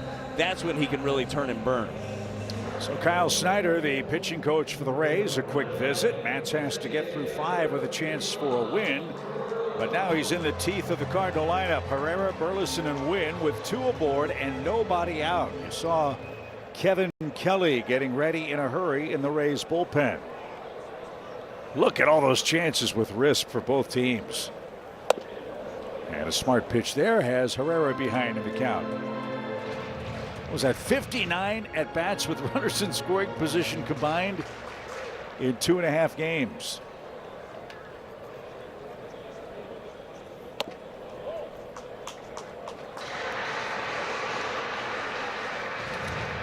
Herrera 1 for 10 to start the year. He's grounded out and lined out.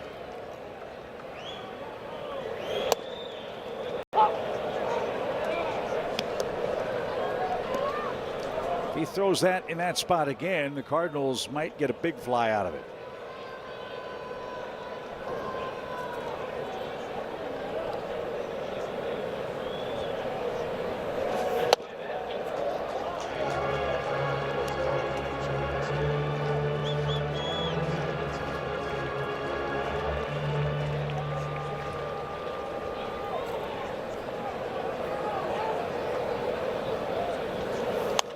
Oh, he just missed it. Herrera just out in front of that breaking ball. And if you're hungry for something big, bold, and stacked, you've got to check out the new Big Arch Burger at McDonald's. Fans in Big Mac land hungry for a home run from Ivan Herrera right here.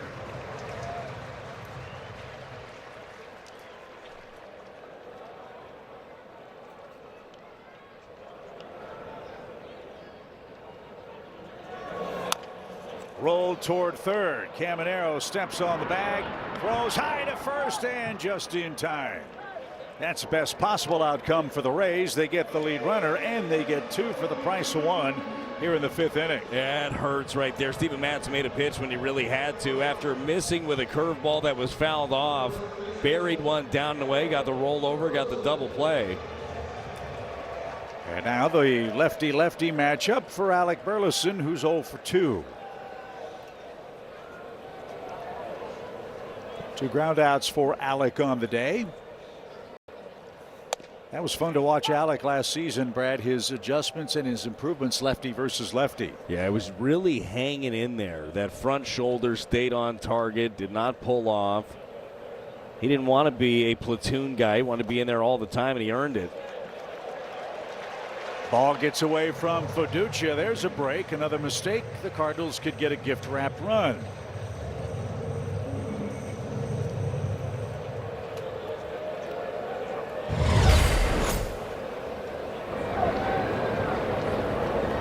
Second wild pitch from Matz on the day. Even count. Just missed it. And Burley, frustrated, pops it up to Williams at short. So the Cardinals 2 on, nobody out, can't break through. Matz made a big pitch to qualify for the win. He's through 5 and leads the Cardinals 6-4.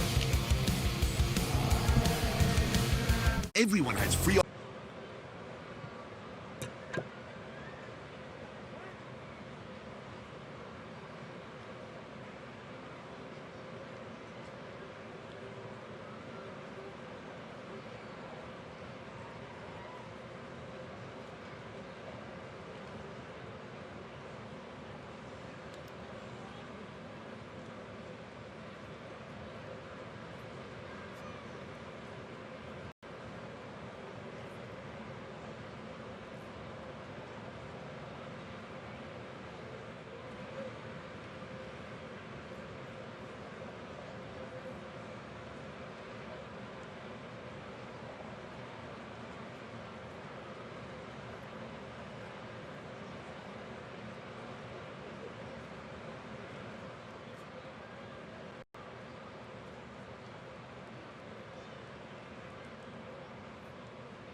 This copyrighted telecast is presented by authority of the St. Louis Cardinals and may not be reproduced or retransmitted in any form, and the accounts and descriptions of this game may not be disseminated without the express written consent of the St. Louis Cardinals. Cardinals down 2. Justin Brule out for his second inning as we check in with Jim again. Chip, you guys were talking about lots of firsts for J.J. Weatherholt yesterday. His first walk-off hit, a 2-run single in the 10th to win it. After the game, J.J. said hitting coach Brant Brown told him he just wanted a fly ball. Brown said, you get the first run in, we'll worry about the second run later. Guys, J.J. said, I just wanted to be aggressive early in the count, and worked out pretty well. It's a pretty solid approach, too, and it's just great coaching, right? Simplify it for a young player, for any player. That's going to stay fair and kiss the chalk. Nick Fortes pinch hitting for Fiducia's retired. 1 away for Justin Brule. Nice job by Pedro Paez to jump on this one before it has the ability to spin into foul territory. Grab that quick, easy out. So 2 outs on the ground for the Cardinals left-hander. Now let's see what we do with Yandy Diaz, who's 3 for 3 today. 2 RBI hits.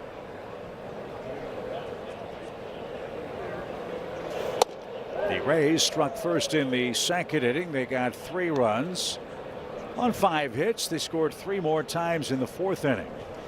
Cardinals got a single run in the 3rd and then a 3-run bomb from Jordan Walker. So the proverbial bloop and a blast away are the Redbirds, who try to come back again in the opening series at Busch Stadium. It's a fun feeling watching a young team when they trail early because they believe they can come back against anybody, so why shouldn't we? That's how they should, and it's one of those things where you're not waiting for one guy, as we've talked about, to carry you. You're not waiting for, hey, let's get to so-and-so in the lineup, we have a chance. No, every single one of these guys has got an opportunity. As Diaz is getting checked out by their trainer, he felt something on a big swing. After he scored in the 4th inning, he was gingerly walking back toward the dugout. This time, Brad, looks like he's shaking the left elbow and shoulder.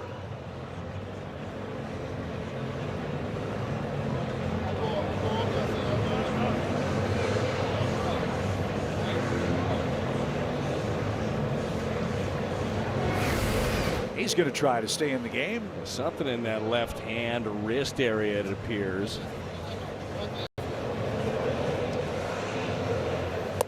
Well, the Rays came into this series a little banged up. Taylor Walls has an oblique problem. Gavin Lux messed up his right shoulder. And Ryan Pepia, one of their scheduled starters, unable to go in this series. They can't afford to lose the pop of Yandy Diaz at the DH spot.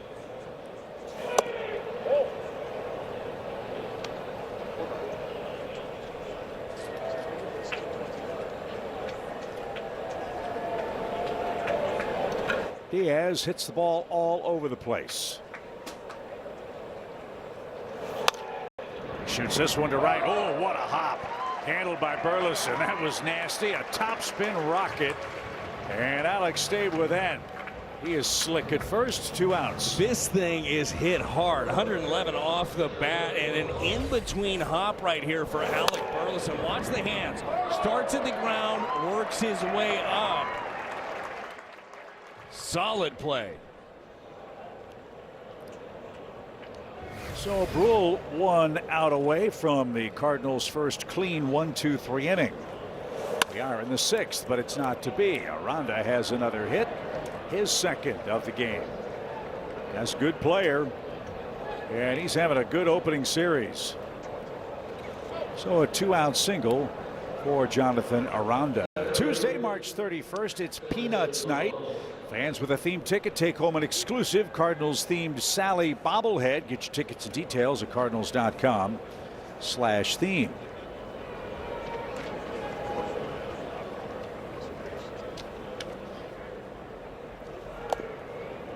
Mullins tried to bunt, tipped it, and down a strike. The kid's got the right idea right there. There's nothing better than ballpark popcorn. That might be my second favorite ballpark snack. Number one's a hot dog mustard. Yep. Classic go-to, like an adult.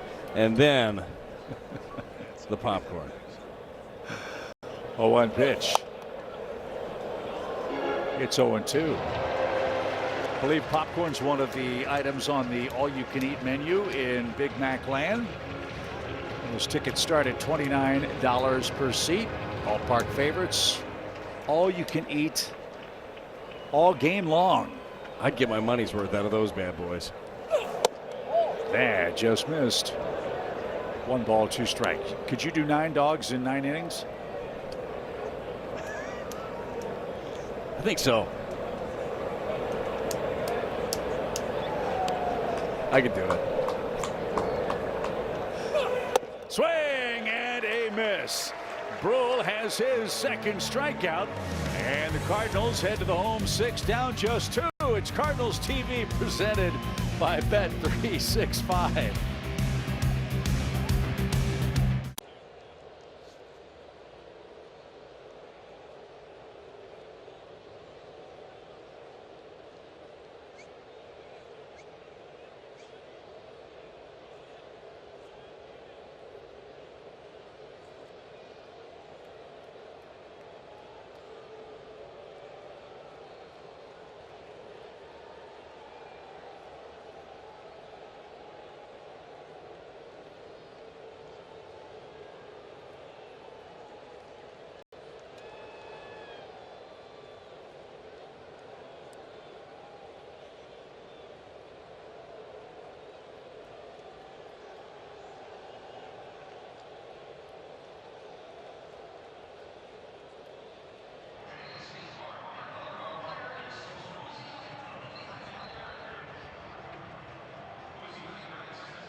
Cardinals have 4 more trips to the plate in this game. They're down just 2 runs. They'll face a new pitcher for Tampa Bay. This is right-hander Kevin Kelly on in relief of Steven Matz, who went 5 innings in his season debut. Yeah, a little different look here with Kevin Kelly. Sinker, sweeper, cutter, and 4-seamer, but a little 3/4 arm action.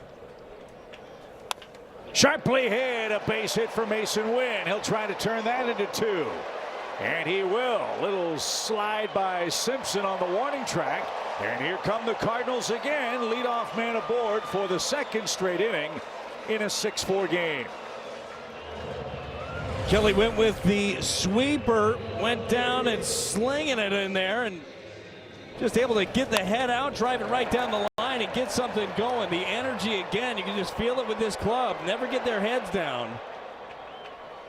So we got him on. Let's see if Sajaci can get him over or in. And takes a strike. Sajaci walked and scored ahead of Walker's home run. Sajaci getting his first start in left field. He's handled a couple of chances out there.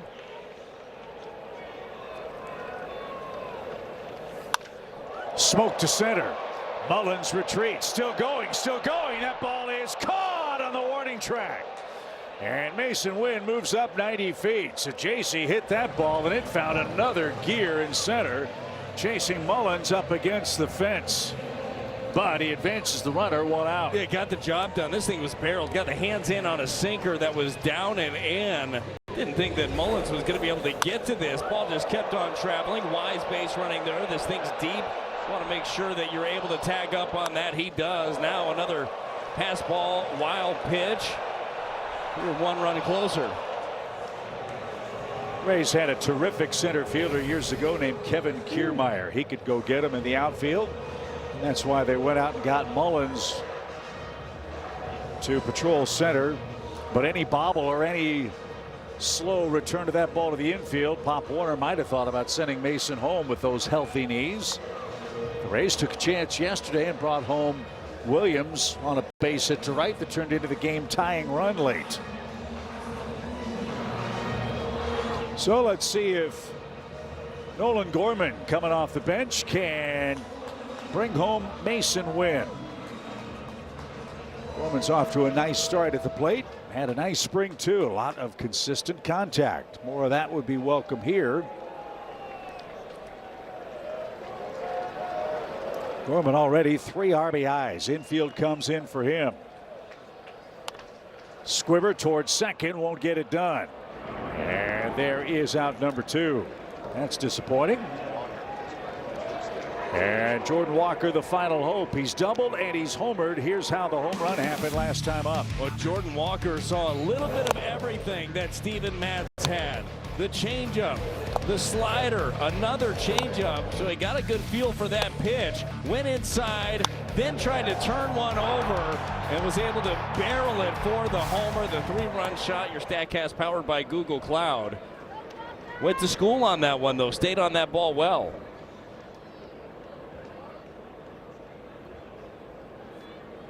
So lots of damage for Walker today.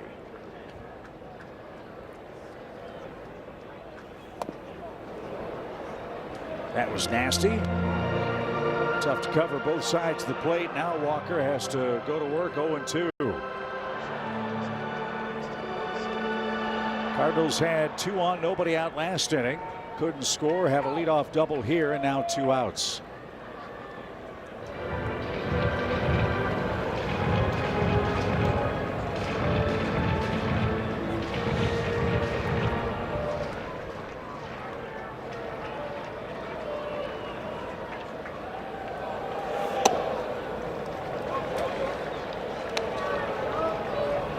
You can understand keeping the ball away from Jordan. Historically, that's been the pitch that's given him trouble, but you let this guy get his arms extended, it's going to get loud quick.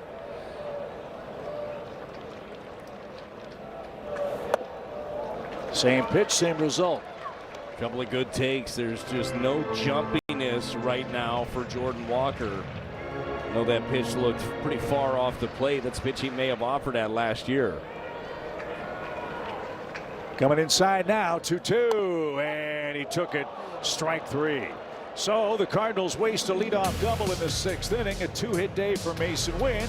It's a 2-run game headed to the 7th.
The Cardinals Kids Club's back and better than ever. New for this year, join for free with our rookie membership or enhance your membership with the All-Star package that includes exclusive merchandise and more. Full details at cardinals.com/Kids Club.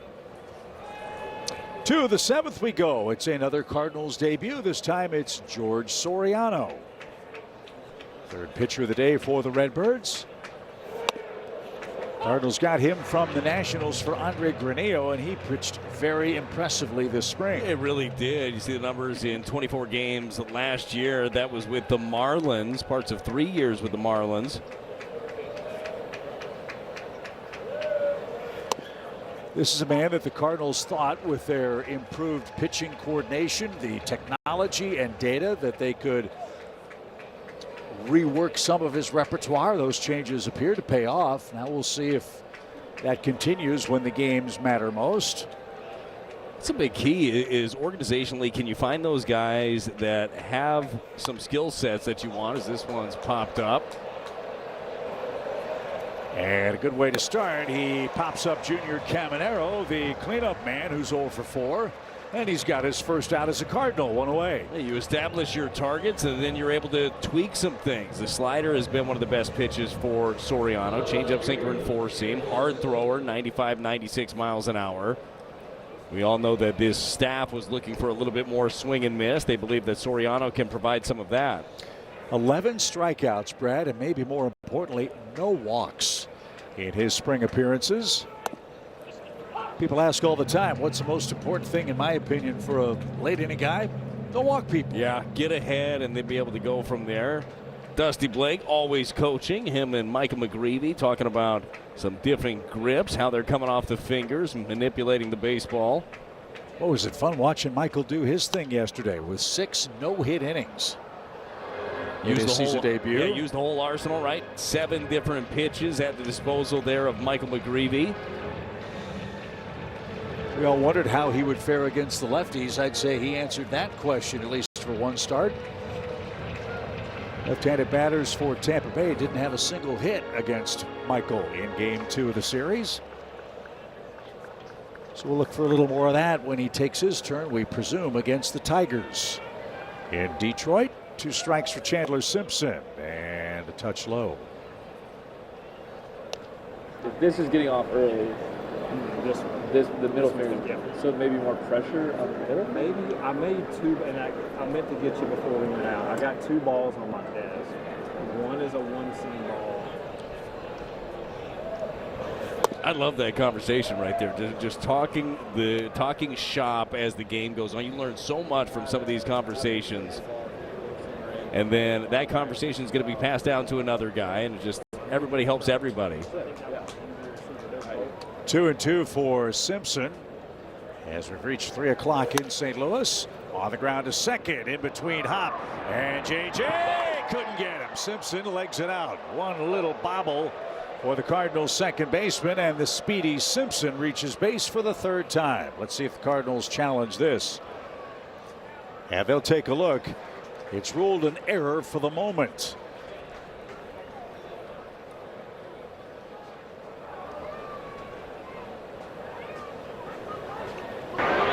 St. Louis is challenging the safe call at first base. Yeah, Chip, I really thought that at first blush it looked like that strong throw from J.J. Weatherholt was going to be enough. Let's see this play develop. Again, speed is the key. Stumbled a bit. Yeah, he's going to be out. This one will be overturned. It's a really good recovery throw right there by J.J. Weatherholt. I mean, had a little extra on it. Good play.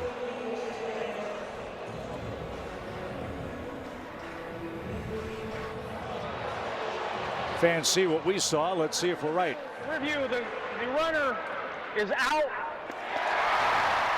St. Louis will retain the challenge. So no panic. Weatherholt gets his man. That's a key man to get with the speed of Simpson. The Rays looking for some insurance. Only a 2-run advantage at the moment. And here's DeLuca.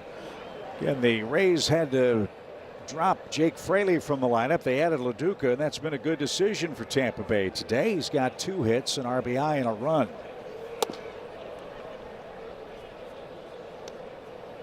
Six runs, 11 hits for the Rays today. 10 of those 11 hits against Dustin May, the Cardinals starter.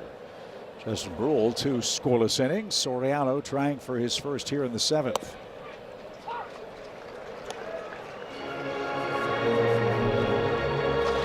I know there are 2 outs. McGreevy and Dusty Blake talking about finger pressure and how the ball's going to move. That's my guess. Would you? Oh, yeah, absolutely. How it comes off your finger, just the way that you manipulate a baseball and what you're trying to feel on certain pitches. And I mean, that's I absolutely love this stuff. All the pitch shaping. There's so much that goes into it now. And then there's so much technology and feedback that you can get instantaneously when you do some of these slow motion cameras. But feel is always important. That's popped up. Soriano's going to have a 1-2-3 debut with the Cardinals. And we stretch in St. Louis. Pages, Scott, J.J. Weatherholt coming up. The comeback Cards go to work down 2 in Game 3.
St. Louis Cardinals baseball is presented by your Mid-America Chevy dealers. By Rally House St. Louis. It's your city. It's your house. It's Rally House.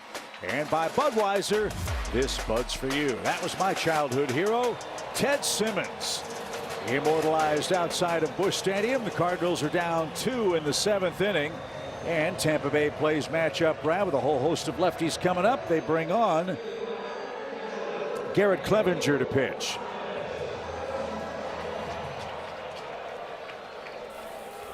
Clevenger follows Kelly, who worked a scoreless inning.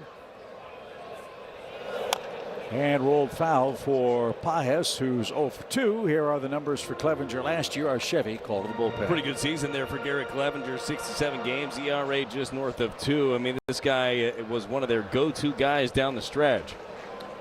It'll be fun to see for Tampa Bay how they finish games. As that one smoked towards second and off the glove of Williamson into left field. Pajes aboard. Third straight inning, Brad. The Cardinals have the leadoff man on. And now it's Scott, Weatherholt, and Herrera's turn.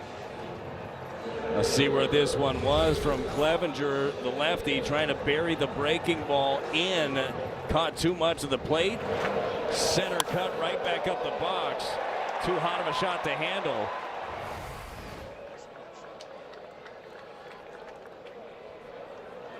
Caminero creeps in at third, and that's way high as we embark upon our Honda home run inning. If the Cardinals hit one out here in the 7th, your Gateway Honda dealers will donate $1,000 to the Make-A-Wish Foundation. 2 hits for Victor Scott, the second today. And outside, 2 balls, no strikes.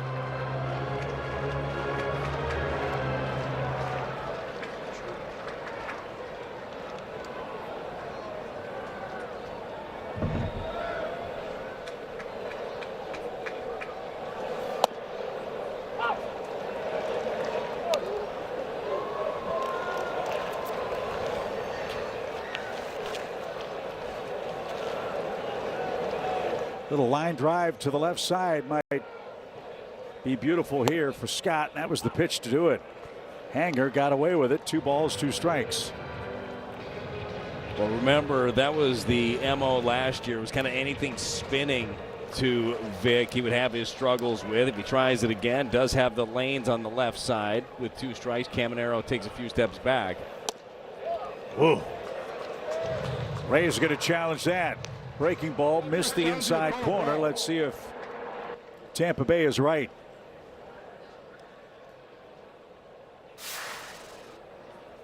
They are. Strike 3, shaves off the inside corner, and Scott caught looking for out number 1.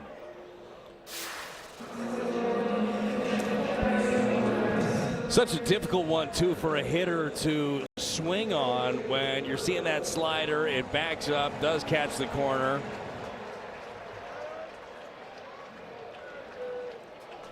J.J. Weatherholt's another turn. He's 1 for 3. Went around, strike 1. So a Bet365 betting odds update. Can Weatherholt drive home his 5th and 6th run today? That would be 3 RBIs, 3 games with an RBI in a row to start your career. Something never before done in the major leagues, which is almost impossible to believe is true. Yeah, it really is. Well, Clevenger's going to try to make him beat him the other direction, you'd think, with the sliders. Stay away from him. He's shown the ability to use all fields. Hanger and ripped foul. Boy, Clevenger's left a couple in the happy zone in this inning. And JJ just missed it. 1 ball, 2 strikes. Yeah, I'm sure that JJ's eyes lit up on that one. Clevenger's stomach dropped. Get a chance to do it again.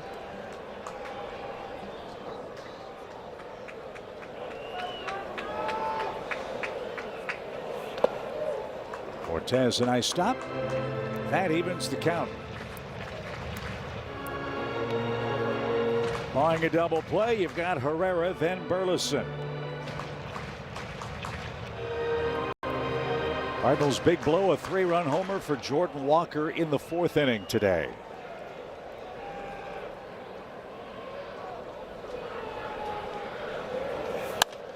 Took a shot at left, not a bad idea.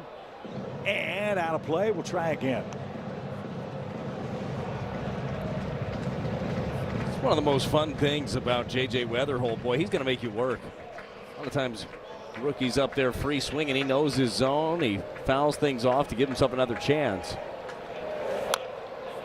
I like too, Brad, how he hangs in against lefties. You see so many young players buckle on a pitch like that. He fights it off and earns another swing.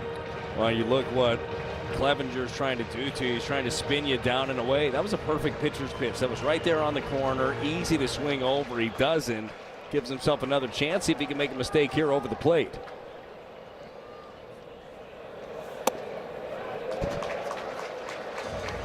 So it'll be 8 pitches at the very least for J.J. Weatherholt.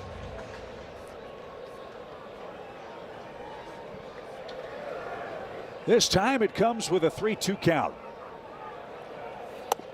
Ball 4. What a trip to the plate. Weatherholt, his first walk. So the Cardinals have the tying runs on, and Ivan Herrera could flip the script with one swing.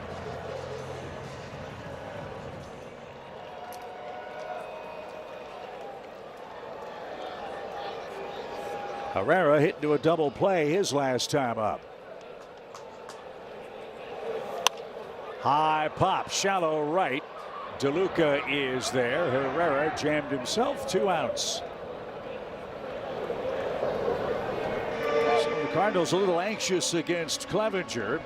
Now it's another lefty-lefty matchup with Alec Burleson. Saw the pitch up in the zone, just couldn't quite get the barrel to it. Wanted to try to take advantage of a mistake on the plate. We'll see what direction Burley goes. Chances are he's going to get a lot of those spinning sliders left on left. Well, he can hit the ball hard the other way. Let's see if the Cardinals Silver Slugger can do that. Loved his chat with Jim Hayes before the game. Both he and Mason Wynn received their postseason awards. Burleson the Silver Slugger, Mason Wynn his Gold Glove.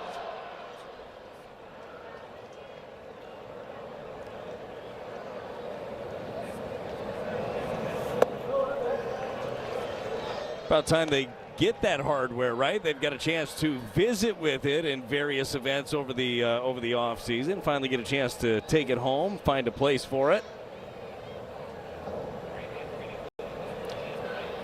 1 ball, 1 strike.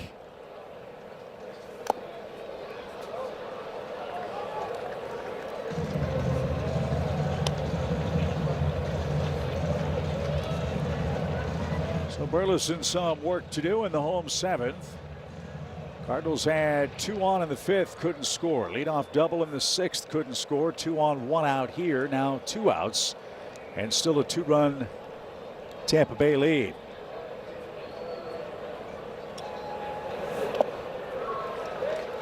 And you know the game plan against Burleson. They saw what he did on opening day, that 432-foot rocket to right. If he's going to beat him, they're going to make him try to hit the ball hard to left. Kevin Cash has certainly seen Alec Burleson jump on a lot of fastballs. I mean, early in counts, he's ready to roll. He's seen nothing but sliders here. The sweeper from Clevenger.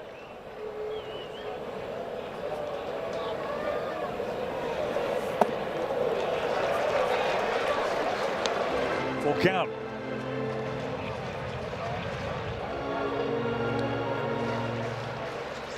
Everything away, everything down and away. Mason Englert getting ready. They may pitch around Burleson and go after Wynn. Let's see. Runners go. Ball 4. Cardinals have him loaded. Second walk of the inning.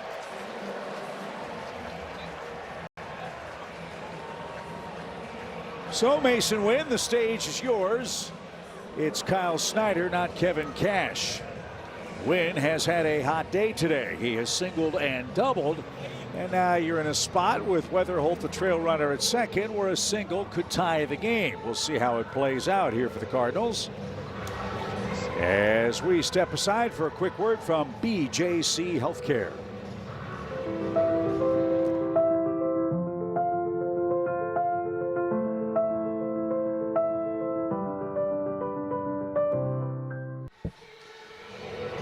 Big Cardinal fan, Edwin William Palo is 86 years young, has followed the Cards for 75 years. All of us with the Cardinals organization send get well wishes, including his pal Al Raboski. They're your base runners for the Redbirds. Burleson the go-ahead runner at first as Mason comes up with the bases loaded and 2 outs.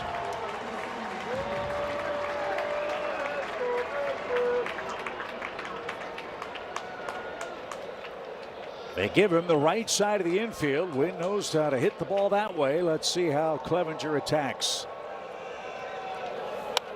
First pitch popped up. Shallow center. Both Herrera and Wynn chase the first pitch. And the Cardinals can't cash in a bases loaded chance in the 7th. Off we go to the 8th in Game 3.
Welcome back to Busch Stadium. The Cardinals trail the Rays 6-4, top 8. Danny Wexelman, Mark Sweeney with you. Post-game live coming up, presented by CarShield after the last out. Hey, the bullpens kept them in this game. Jordan Walker hit his first home run of the season. It's been a magical weekend so far. Yeah, it has, and they have to continue that, and they've given us hope because they've punched back when they can. They had opportunities. They have 6 more outs to be able to do that as well. We'll see what happens. Chip and Brad, back to you guys. Thank you, Danny. Thank you, Sween Dog. And what a special moment. This is Matt Puchard making his first appearance as a major league pitcher. Fly ball to right. Walker retreats to the warning track. He won't have room. Cardinals got Matt from the Marlins as a Rule 5 selection. Marlins took him as an undrafted free agent out of the University of Maine, which was Sween Dog's alma mater too. Now, what an exciting moment for him. You know that he's been anxiously awaiting this. Threw the ball well in spring training and look forward to a bunch of firsts for Puchard this year.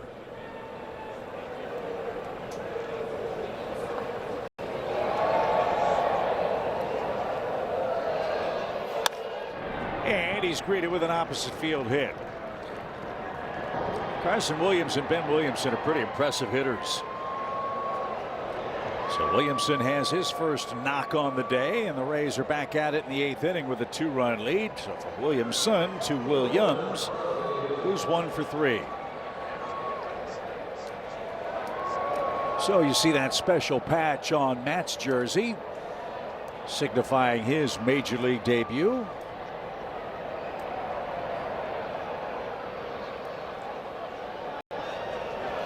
Was part of a championship club last year. The International League champions were from the Marlins organization, the Jacksonville Jumbo Shrimp.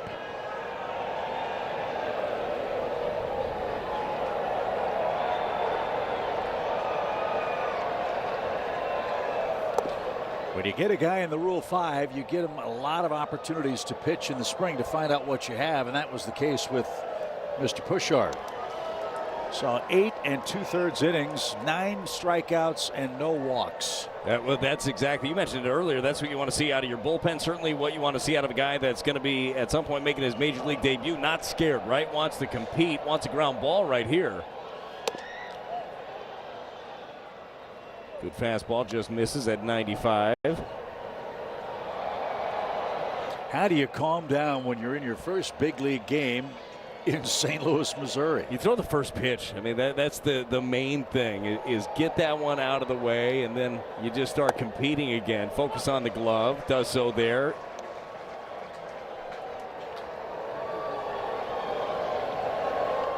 It certainly can. You've seen it over the years with different guys. It can speed up on you. Just take a deep breath and try to execute as best you can. Use that defense behind you. And a base on ball. So a hit and a walk. Pichard in some 8th inning trouble. And Nick Fortes is up. Fans had the wave going just a moment ago as you check out a beautiful Sunday in St. Louis on our wire cam down the third base line. Let's see if Fortes can hit into a double play. Tell you what, Tampa Bay has done a nice job hitting with runners at second or third in this series. They show bunt and taken high, ball 1.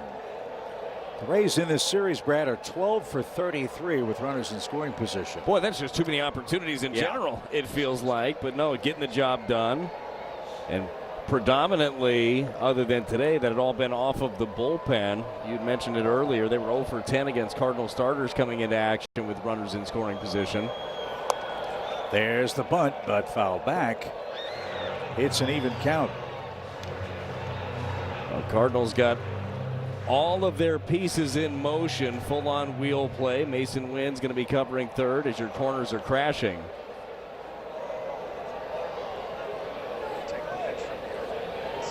You see the dynamics here as you see the whole field of what they're trying to do in this coverage. No bunt, popped up, but out of play. So Fortes, a couple of tries to lay down the bunt, hasn't been able to. Let's see if it stays on with 2 strikes. You got Diaz and Aranda waiting next. They've had destructive days. They've combined for 5 hits and 3 ribbies. Yeah, defense going to back up, play it straight with 2 strikes here. That pops in front of the plate, and no need to bunt. The Rays got aggressive jumps, and they move up 90 feet. Second and third, nobody out.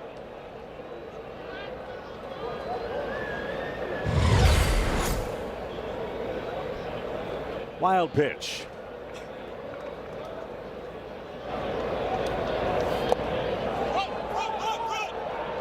Now the Cardinals infield comes in with nobody out. 2 balls, 2 strikes. Sometimes that's what you have to give away when you're on a knee and trying to bring the ball up at the lower part of the strike zone. Bias couldn't field it cleanly. It popped off his glove, bounced straight in the air, and by the time he recovered, the Rays were in scoring position. It was a good read either way, too, because both guys were going as that ball was approaching dirt.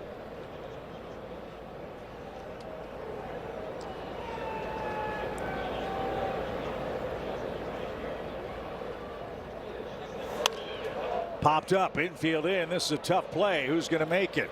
Mason Wynn over the shoulder, makes the grab and no advance.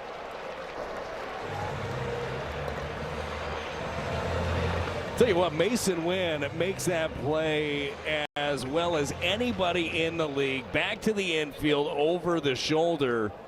That is not an easy play.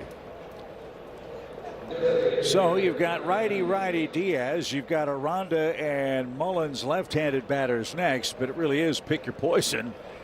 Yandy Diaz has had a great series, so has the Rays first baseman. The infield stays in with 1 out.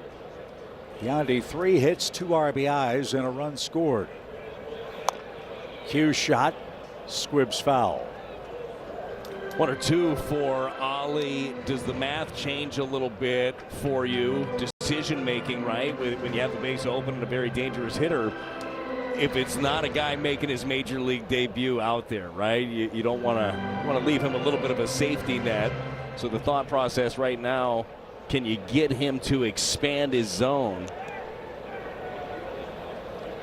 1 strike pitch. One thing our producer Brian Shapiro has caught, and he's right. Gorman just checked in to play third base an inning ago. You've got a rookie second baseman, Mason Wynn, and this entire infield really talking over the possibilities in this critical spot defensively.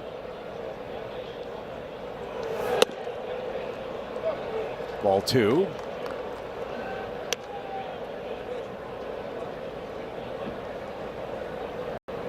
Got a base open, but you're behind 2 balls and a strike and behind 6-4 in the run column.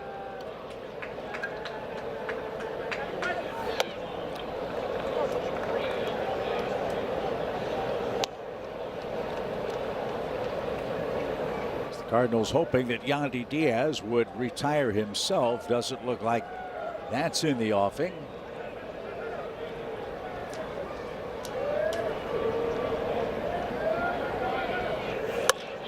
Little flip toward right. Walker broke back, comes in. Ball drops in front. Throw toward the plate will be late. So a 4-hit day for Yandy Diaz. He hit that off the end of the bat. And the Rays cash in the leadoff single to extend their lead to 7-4. Chip, this slider is probably about a foot off the plate away and somehow able to just get the end of the bat on it. Dumps it in the right. That is unfortunate.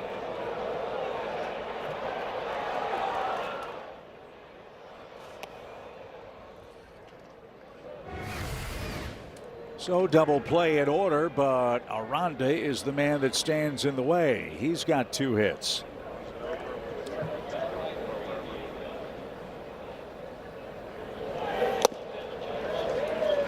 Good curveball gets him into the count. A 4-hit day for the Rays leadoff man. He's got 4 of their 13 total hits here in Game 3.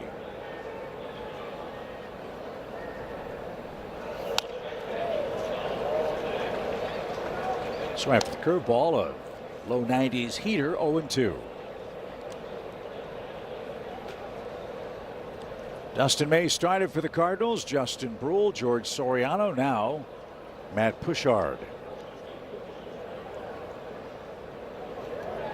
Are your Cardinals pitchers?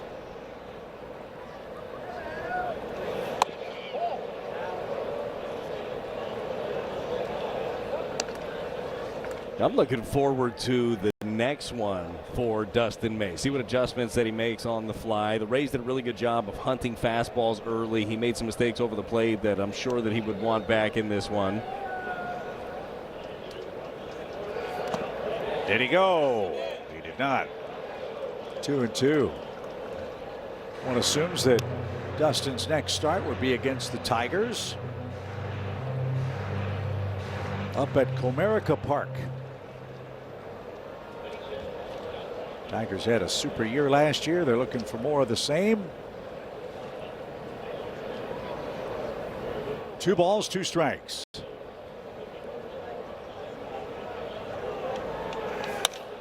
Into center field. That'll score an 8th run. Diaz on his way to 3rd. Aranda 3 hits and 2 RBIs. Good job, Carson. Up your way. Another pitch away that is just covered, not hit hard, just enough to an easy stroke up the middle. So 3 hits and a walk for Pushard in his first big league game. And tip your cap to the top of the Rays order today. 8 hits combined for Diaz, Aranda, and Cedric Mullins.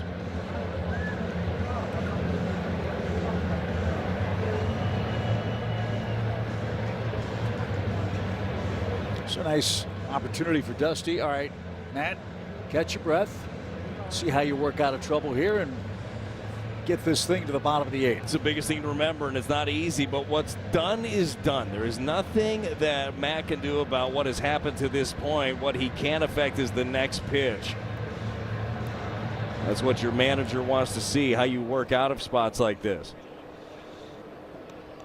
8 runs, 14 hits for the Rays today.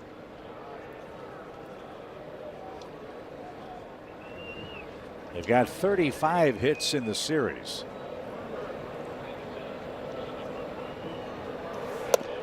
Ball one. Kevin Cash creeping toward 900 career wins, longest tenured Tampa Bay manager, and they've had some great ones there, including Joe Madden and Lou Piniella. The first skipper was Larry Rothschild. To center. And Victor is there. Diaz at third is going to tag. The Cardinals won't throw him out at the plate. It's 9-4. And I would assume for Kevin Cash, this is going to be the recipe for the season. Let the big boys eat at the top of the order and use that terrific pitching staff. Yeah, absolutely. I think that Caminero is going to be an interesting one where he ends up finishing in this lineup. And a reminder, Kevin Cash's team not fully healthy yet, too. They're still waiting to get some guys back. Ryan Pepio, who was supposed to start game 2, ended up on the IL. Shane McClanahan is working his way back when healthy. He had been one of the most dominant starters in baseball. Edwin Uceta in their bullpen. Need to get him back as well. So things are going to look brighter and brighter as the season goes on. It's pretty amazing what Tampa Bay does year after year in the AL East, how competitive they have been, how relevant they are. Small payroll, the ballpark issues, and all of that. But maybe that's about to change with new ownership. They are trying to inch closer to a new ballpark near Steinbrenner Field where they played last year. I wonder how quickly that will change their fortunes and how much better their entire franchise will be in the East as a result. It stands to reason it would be. Yeah, for sure. Well, to your point, what they've been able to do, you look at 2019 through 2023, they played at a 96 win pace and made the playoff each of those years under Kevin Cash. So they've been able to draft, develop, scour other organizations quite well. That's over by the Cardinals on deck. Circle and foul. 2 balls, 2 strikes. I mean, Tampa is such a great baseball area. Geographically, St. Petersburg, where Tropicana Field is, presents some challenges that perhaps Tampa would not. But boy, you got to tip your cap to the fact that that small market goes toe-to-toe with the big boys in the East year after year. That's a good blueprint for the Cardinals to follow. As that one is cut on and missed, Junior Caminero, an 0 for 5 day. Matt Pushard is a big leaguer. Cardinals down 9-4 as we head to the home 8th.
It's Tampa Bay's day to this point so far in St. Louis. A gorgeous Sunday at Busch Stadium. The Rays have their hitting shoes on. They also have a Chevy call to the bullpen partner. A new hurler's out there in the home 8th. Going to be Mason Englert in on the action. Not overpowering necessarily is Angler. Good changeup, though. He leans on that a lot. Four-seam cutter, sinker, curve, and every once in a while, a little slurve out of him.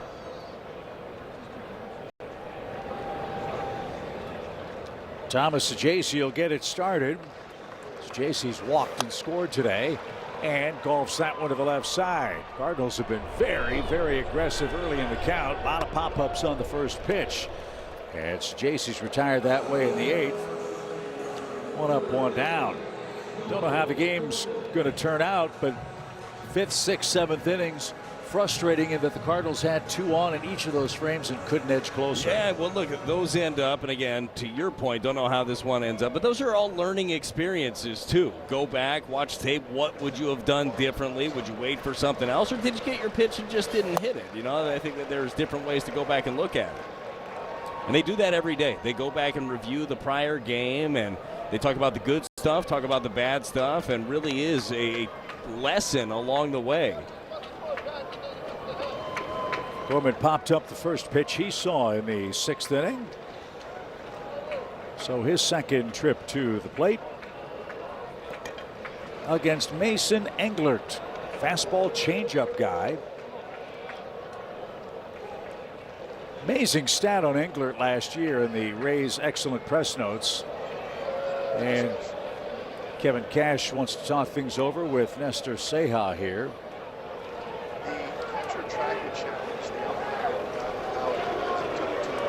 Okay. What we understand is the Rays wanted to challenge that first pitch, but apparently it was not an immediate request to check out the call.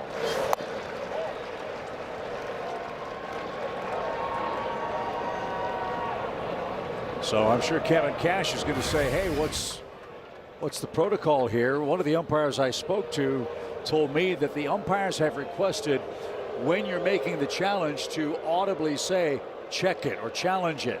It appeared to be within the time frame. I believe it's supposed to be right around 2 seconds to make the call. Now, he did mime a throw back first, but still looked like it would have been within the time frame. So Cash got the explanation. Fortes will as well, and no challenge on the first pitch, which will, for the moment, result in a 1-0 count. But Englert last year threw a lot of changeups. 34% of all of his pitches were changeups last year. And that's why he was the only pitcher in the major leagues to throw his changeup 200 times or more without allowing an extra base hit. Wow. And we've seen the Rays middle relief corps lean on that pitch against the Cardinals, and it's been a very effective pitch in this series.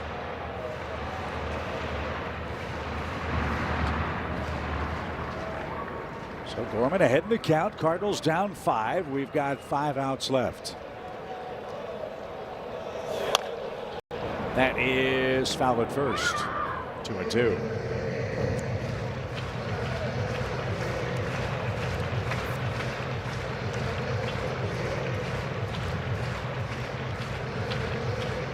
Late game tonight on Sunday Baseball. It'll be on the Peacock Network, by the way. That's changed this year.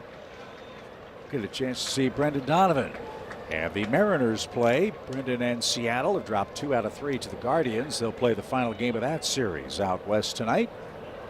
And we'll see Brendan Donovan here at the end of the month. Full count. That month, of course, being the month of April. Yeah, close. I got where you were going. Full count. Swing and a drive. That's a mammoth shot for Gorman. A long home run over the bullpen.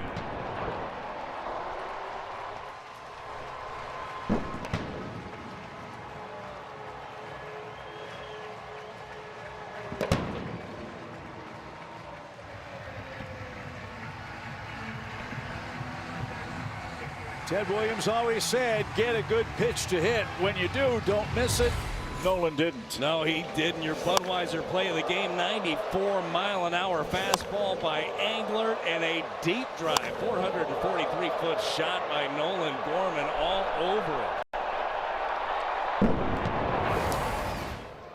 So an encouraging sign for the Cardinals offense. For a team that was thought not to have a ton of power, two guys that they're hoping would show some have shown it today. Gorman with a homer, the man in the batter's box, Jordan Walker with a homer. Walker's a 3-run shot back in the 4th inning. And he serves that one to right. Man, is that impressive. I might be more fired up about that hit than the homer. Well, the reason why, right? Tough changeup right there. There's a home run on the changeup as well that he was able to stay on. But this pitch, to keep your hands back, is the key. Recognized it, got the foot down, but the front side didn't leak, stayed balanced, and shot this to right. 3-hit day for Jordan Walker. Here in game 3. Now Pages.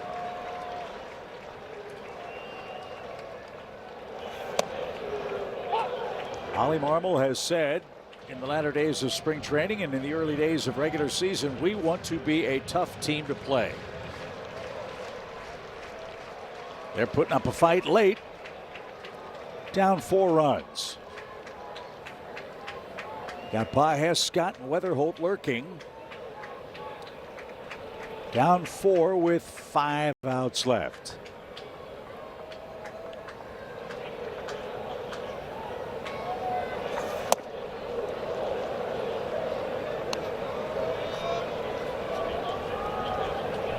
That is such a good pitch. No balls, 2 strikes. Made it even tougher that he held the ball so long there. Held it until the very last second, then delivered a perfect changeup.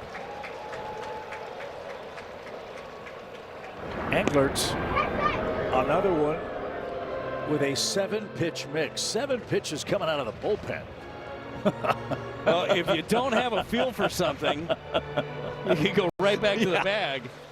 Change-up, 4-seamer, cutter, sinker, curveball, slurve, and a sweeper. Well, that was Leahy last year, right? He finds himself in the rotation this year.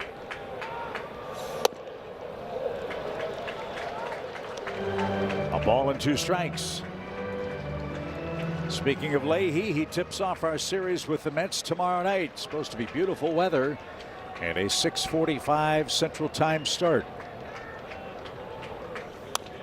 That's pulled foul past Pop Warner. Bo Bichette, Juan Soto, and the Mets are coming to town.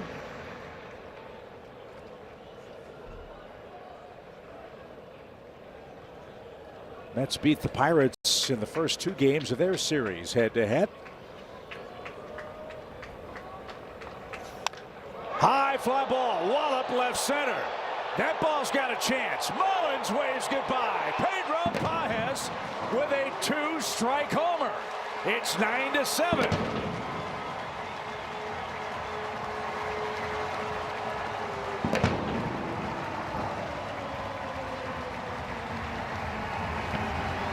They're not going away, folks. I think this team has got themselves an identity. You nailed it. They are not giving in. They're going to continue to fight. Another fastball up in the zone, walloped out to left center. More crooked numbers late in the game. Guarantee Rays are not feeling comfortable right now after what happened in the last 2. So a huge trip to the plate here for Victor Scott. If he gets on, then you've got J.J. Weatherholt in the on-deck circle. He would represent the tying run. Victor's gotten on twice with 2 singles.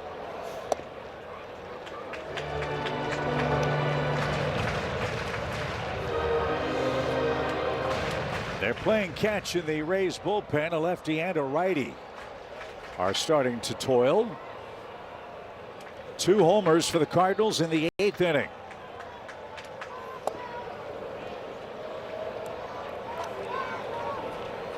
It's got to be tough to go to the batter's box sitting on a changeup. This guy still throws in the low 90s. But that's his go-to pitch. He throws it more than any other. And did it again for an even count. It's one of those situations, right? If you can read it low out of the hand, you got to let it go. Until you get the 2 strikes, then you're going to end up battling.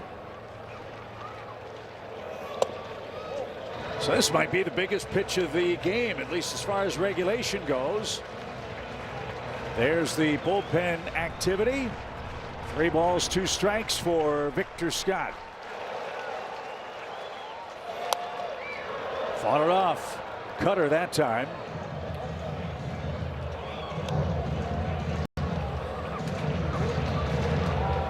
Lots of deep counts late for the Redbirds, who've struck for 3 in the 8th.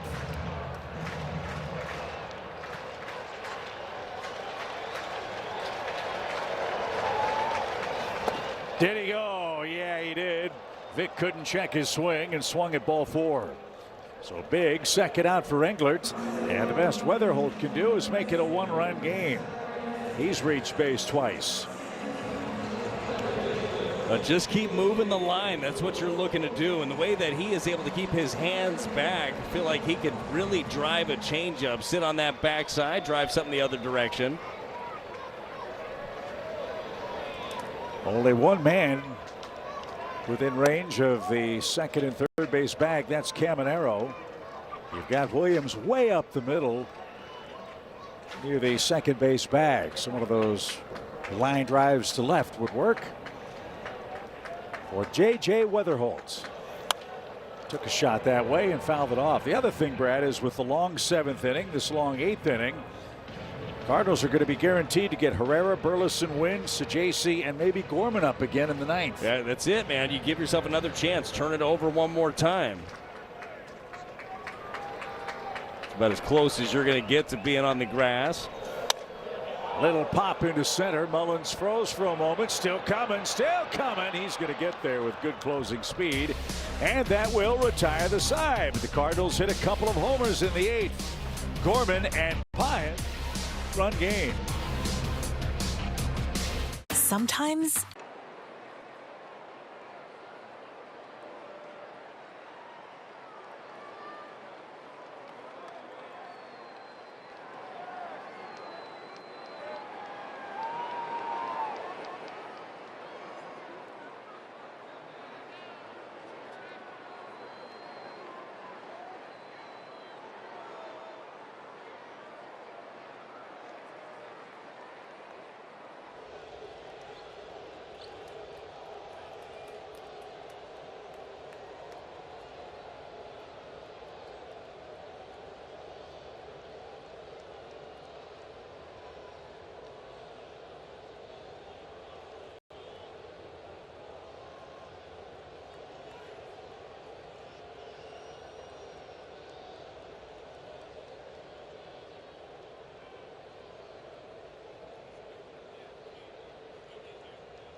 Well, 3's been the lucky number innings-wise for both clubs today. Unfortunately, the Rays have one more 3 spot than the Redbirds do. But we've got an interesting ball game as we go to the 9th inning at Busch Stadium. Chip and Brad with you as we hope for some luck across the way. The boys are back indeed as we check out the fans watching at One Cardinal Way.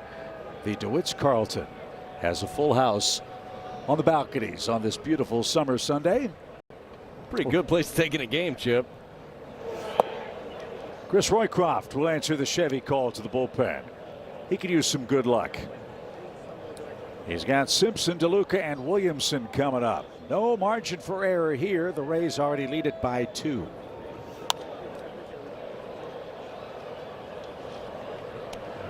You nailed it with Roycroft too, boy. He's been making some pitches. They've been beating it into the ground. Has not had the outs to show for it. Time for a quick one right here.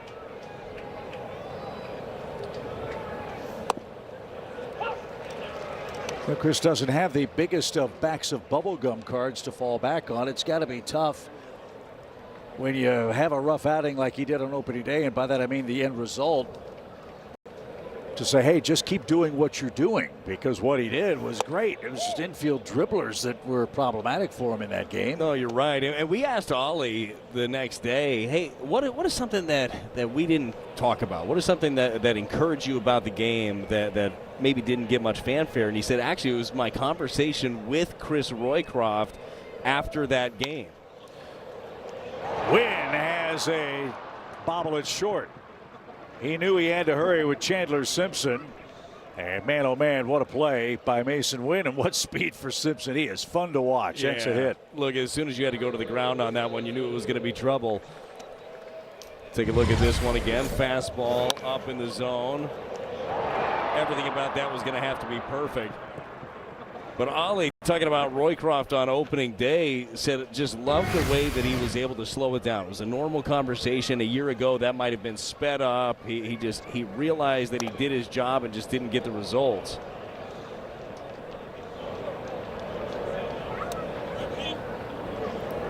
So Johnny DeLuca has a chance to add to his good day. He's got a bunt single, an RBI double, and he's scored a run.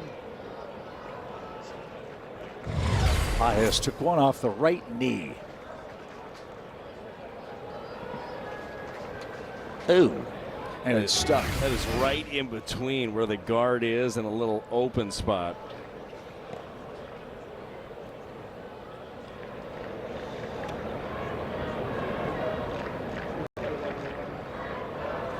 Brian Baker is getting loose in the Rays bullpen. We'll try to get the final 3 outs in the ninth.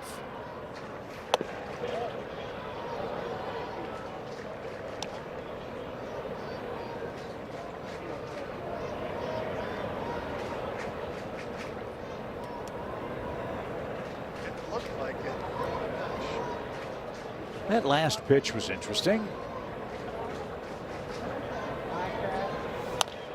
That's rolled toward third. Got to hurry to get one. We do. Heck of a play by JJ to hang in there with a fast base runner coming in with a full head of steam. The Cardinals get the lead runner, 1 out. Yeah, good concentration there. Both sides first to get the speedy base runner. Love the idea always of getting a lead runner, especially somebody with his speed. Slow developing play and then hung in. This ball is into the slide. This would be a great look at it with dirt cam. Nice concentration. So DeLuca trades places with Chandler Simpson. And here's Ben Williamson. He's had 2 trips to the plate. He's singled and he has scored. Yeah, the pitch a couple of pitches ago, Paez was way out in what looked to be the middle of the left-hand batter's box. It almost looked like a pitch out. Yes. Not sure if it was or not.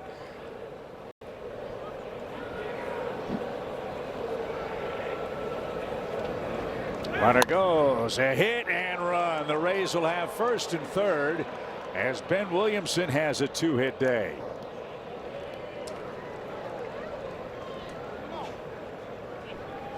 Well, that was executed to perfection right there by Ben Williamson. Cutter down and away on the corner. You've got Weatherholt covering the bag. All you got to do is shoot it that direction. That's exactly what he does. This is how Tampa Bay is going to play and how they're going to have to play until they get a little more thump back and get completely healthy. Very impressive showing with 16 more hits today. And now a bunt. Burleson will flip to the plate. It's going to be late. Carson Williams lays down a bunt and Tampa Bay scores its 10th run. For Tampa Bay, all-important insurance. And just like you're talking about, Kevin Cash thinking about the game the same way you are. Small ball. The little details matter. Got it down. That's the only play Burley had, but on contact, DeLuca broke for the dish, scores easily. And bookend runs for him, and more tough luck for Roycroft. 10-7. And a little low. Ball 1 for Nick Fortes. He checked in the 5th inning.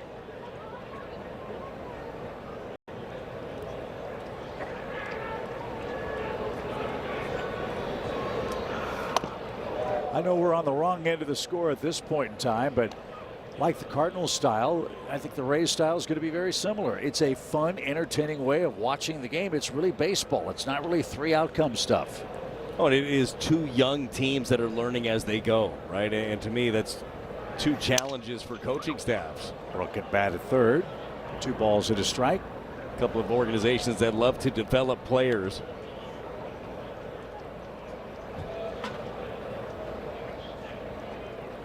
And if you don't follow the Rays when you see their lineup card, other than Junior Caminero and maybe Yandy Diaz, you're looking up and down and say, well, who are these guys? Well, I'll tell you who they are. They're a really fun, athletic, put the ball in play kind of club.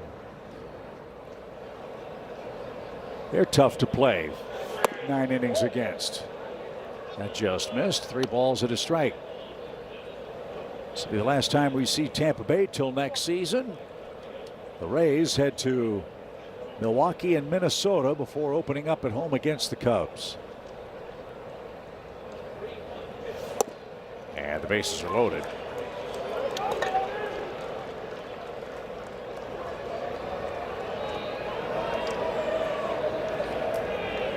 Dusty Blake will again saunter to the mound. Cardinals today have a grand total of 1 perfect 1-2-3 inning pitched. That again speaks to the nature of the Rays offense and how disciplined and difficult they have been. It's a very pesky today, and it's been an approach that has changed throughout the game for them. Early against May, it was very evident that Kevin Cash's offense was jumping on fastballs. You throw a heater, they're putting their best swing on it if it was in the strike zone. Then as the game has evolved, they've been tougher with 2 strikes, using the opposite field very well. So some trouble for Roycroft here. Let's see how Chris handles that. Bases loaded, 1 in and 1 out. Yandy Diaz, the designated hitter, is 4 for 5 today with 3 RBIs and a couple of runs scored.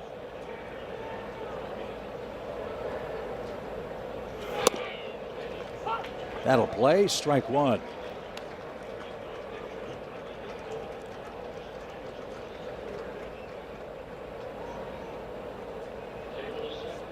Pirates beat the Mets today 4-3, the final in New York. Looking forward to seeing Keith Hernandez. I assume Keith will be here with New York tomorrow night. Cardinals Hall of Famer.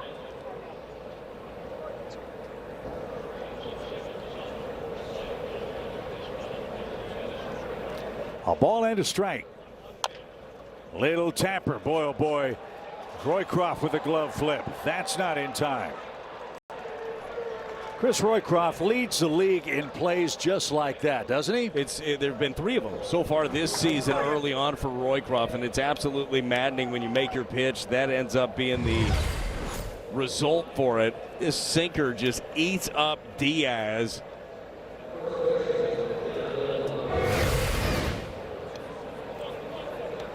So what a day for Yandy Diaz. A 5-hit game. And the base is still loaded. 2 runs are in. 11-7 Tampa Bay.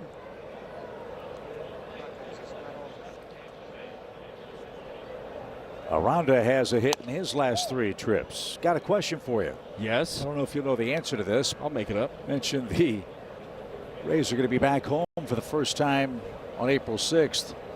Who's been taking care of the Cow-Nose Rays while Tropicana Field has been shuttered? Frank, the Ray guy. Oh, okay. Yeah, Frank took him home, actually. Got a big pool in the back. Okay. Salt water, obviously. Yeah, right. And been taking care of the Rays. Shout out to Frank. 2-0 pitch. Hopefully he'll have better luck with his aquatic animals than I did this winter. Got bad news. Oh, no. Please don't. Don't tell me. Have to tell you. All 5 of our Brads did not survive the winter in the fish pond this maybe they're. You think they're sleeping? Maybe they're sleeping. Well, that's one way of putting it.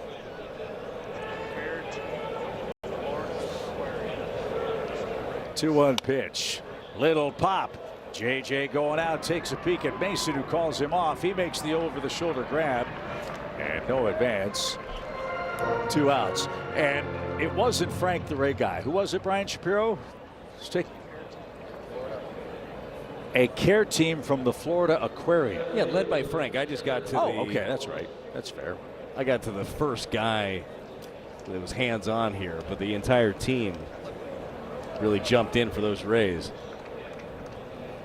Because that ball was in the outfield, that was not an infield fly, by the way. Looked like one to me. Yep, always does. Here's Mullins. Downstairs. Have you ever gone to the Rays tank and pet the Rays? I have not. Not there. I mean, I pet Rays at other places. Oh, really? I didn't. Okay.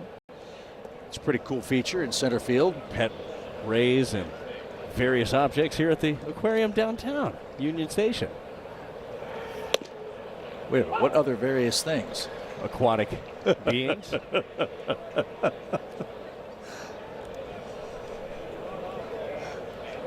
Pro tip, don't try to pet the electric eel. 1 ball, 1 strike. Do it once. And stroke to left. Second career 5-hit game, by the way, for Yandy Diaz. He had one last September. So he was awfully tough in this series. 8 hits, 5 of them today. Tampa Bay was 17 knocks here in game 3.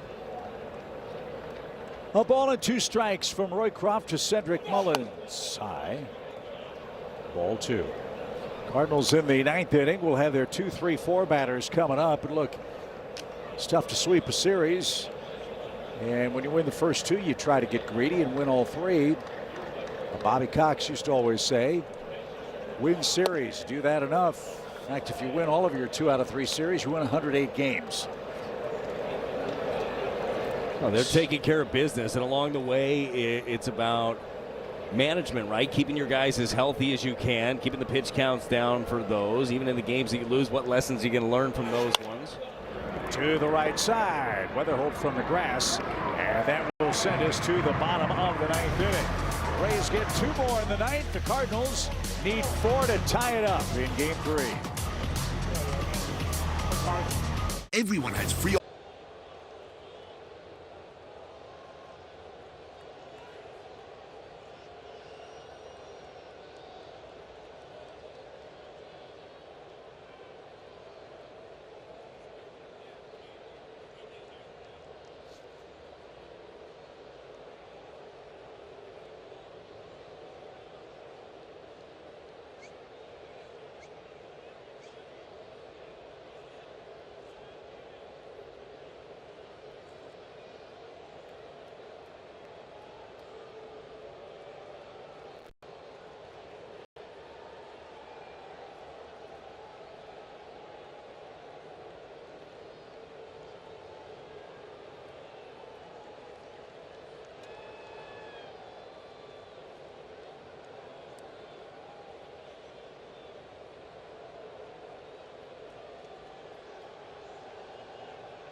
Well, get your rally caps on. 3 outs left in St. Louis. The Rays, with a late flourish, have a 4-run lead. Brian Baker is back to work. He mesmerized the Redbirds with that changeup the first time we saw him. Yeah, good fastball as well. Came off the mound screaming after a strikeout. Good stuff, certainly. Well worked last year in 73 games. Ivan Herrera gets it started and takes a strike as shadows have reached home plate. Here in the 9th inning, Well, Chip, we saw the Rays yesterday. They fought back. It was a 4-run deficit in the ninth that they ended up overcoming. Ultimately, the Cardinals took care of business in extras. Different man at the end of the game for Tampa Bay. Pete Fairbanks is now with the Marlins.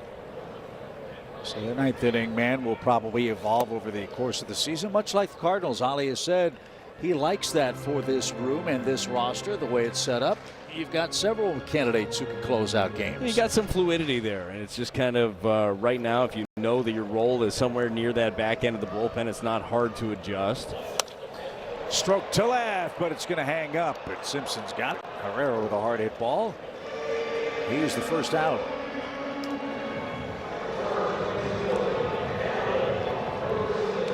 Burleson 0 for 3.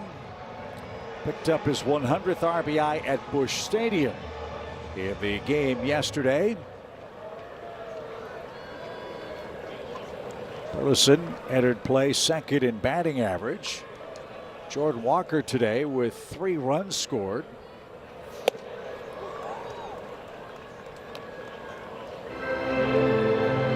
Leads all of Major League Baseball in runs, does the Cardinals outfielder.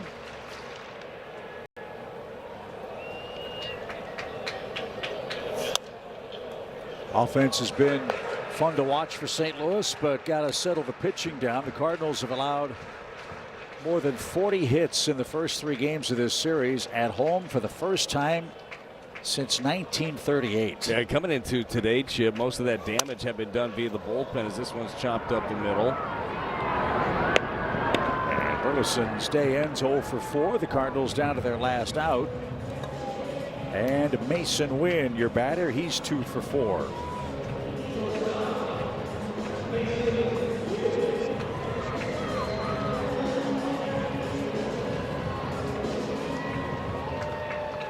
Errorless game to this point.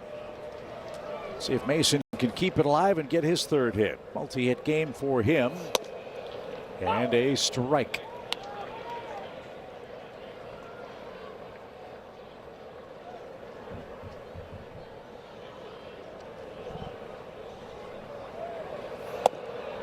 Another one. 0-2. We've seen a lot of changeups in this series from the Rays pitching staff. We'll see if the Cardinals can make the adjustment against the Mets. We'll throw Clay Holmes, Kodai Senga, and Freddie Peralta at us. On the ground to third. Caminero toward the bag. Flips across. And in time, the Tampa Bay Rays salvage game 3 of the series. Their first win of the year. Kevin Cash 3 away from 900 as a big league skipper. But Brad, we win the series and now look ahead to the Mets. Yeah, you take 2 out of 3 and you take a lot of positives out of this first 3 game set against the Rays. Carry some of this momentum over. I can't wait to see Kyle Leahy in his first start of 2026 and hopefully another good series to talk about. Cardinals had a good series offensively. Look to put it all together against New York. Kyle Leahy is indeed that man. 6:45 is our first pitch. Danny Wexelman and Mark Sweeney are standing by to wrap it all up for you from Busch Stadium. For Brad Thompson and Jim Hayes, I'm Chip Carey. Rays 11, Cardinals 7, your final. We'll see you here tomorrow night.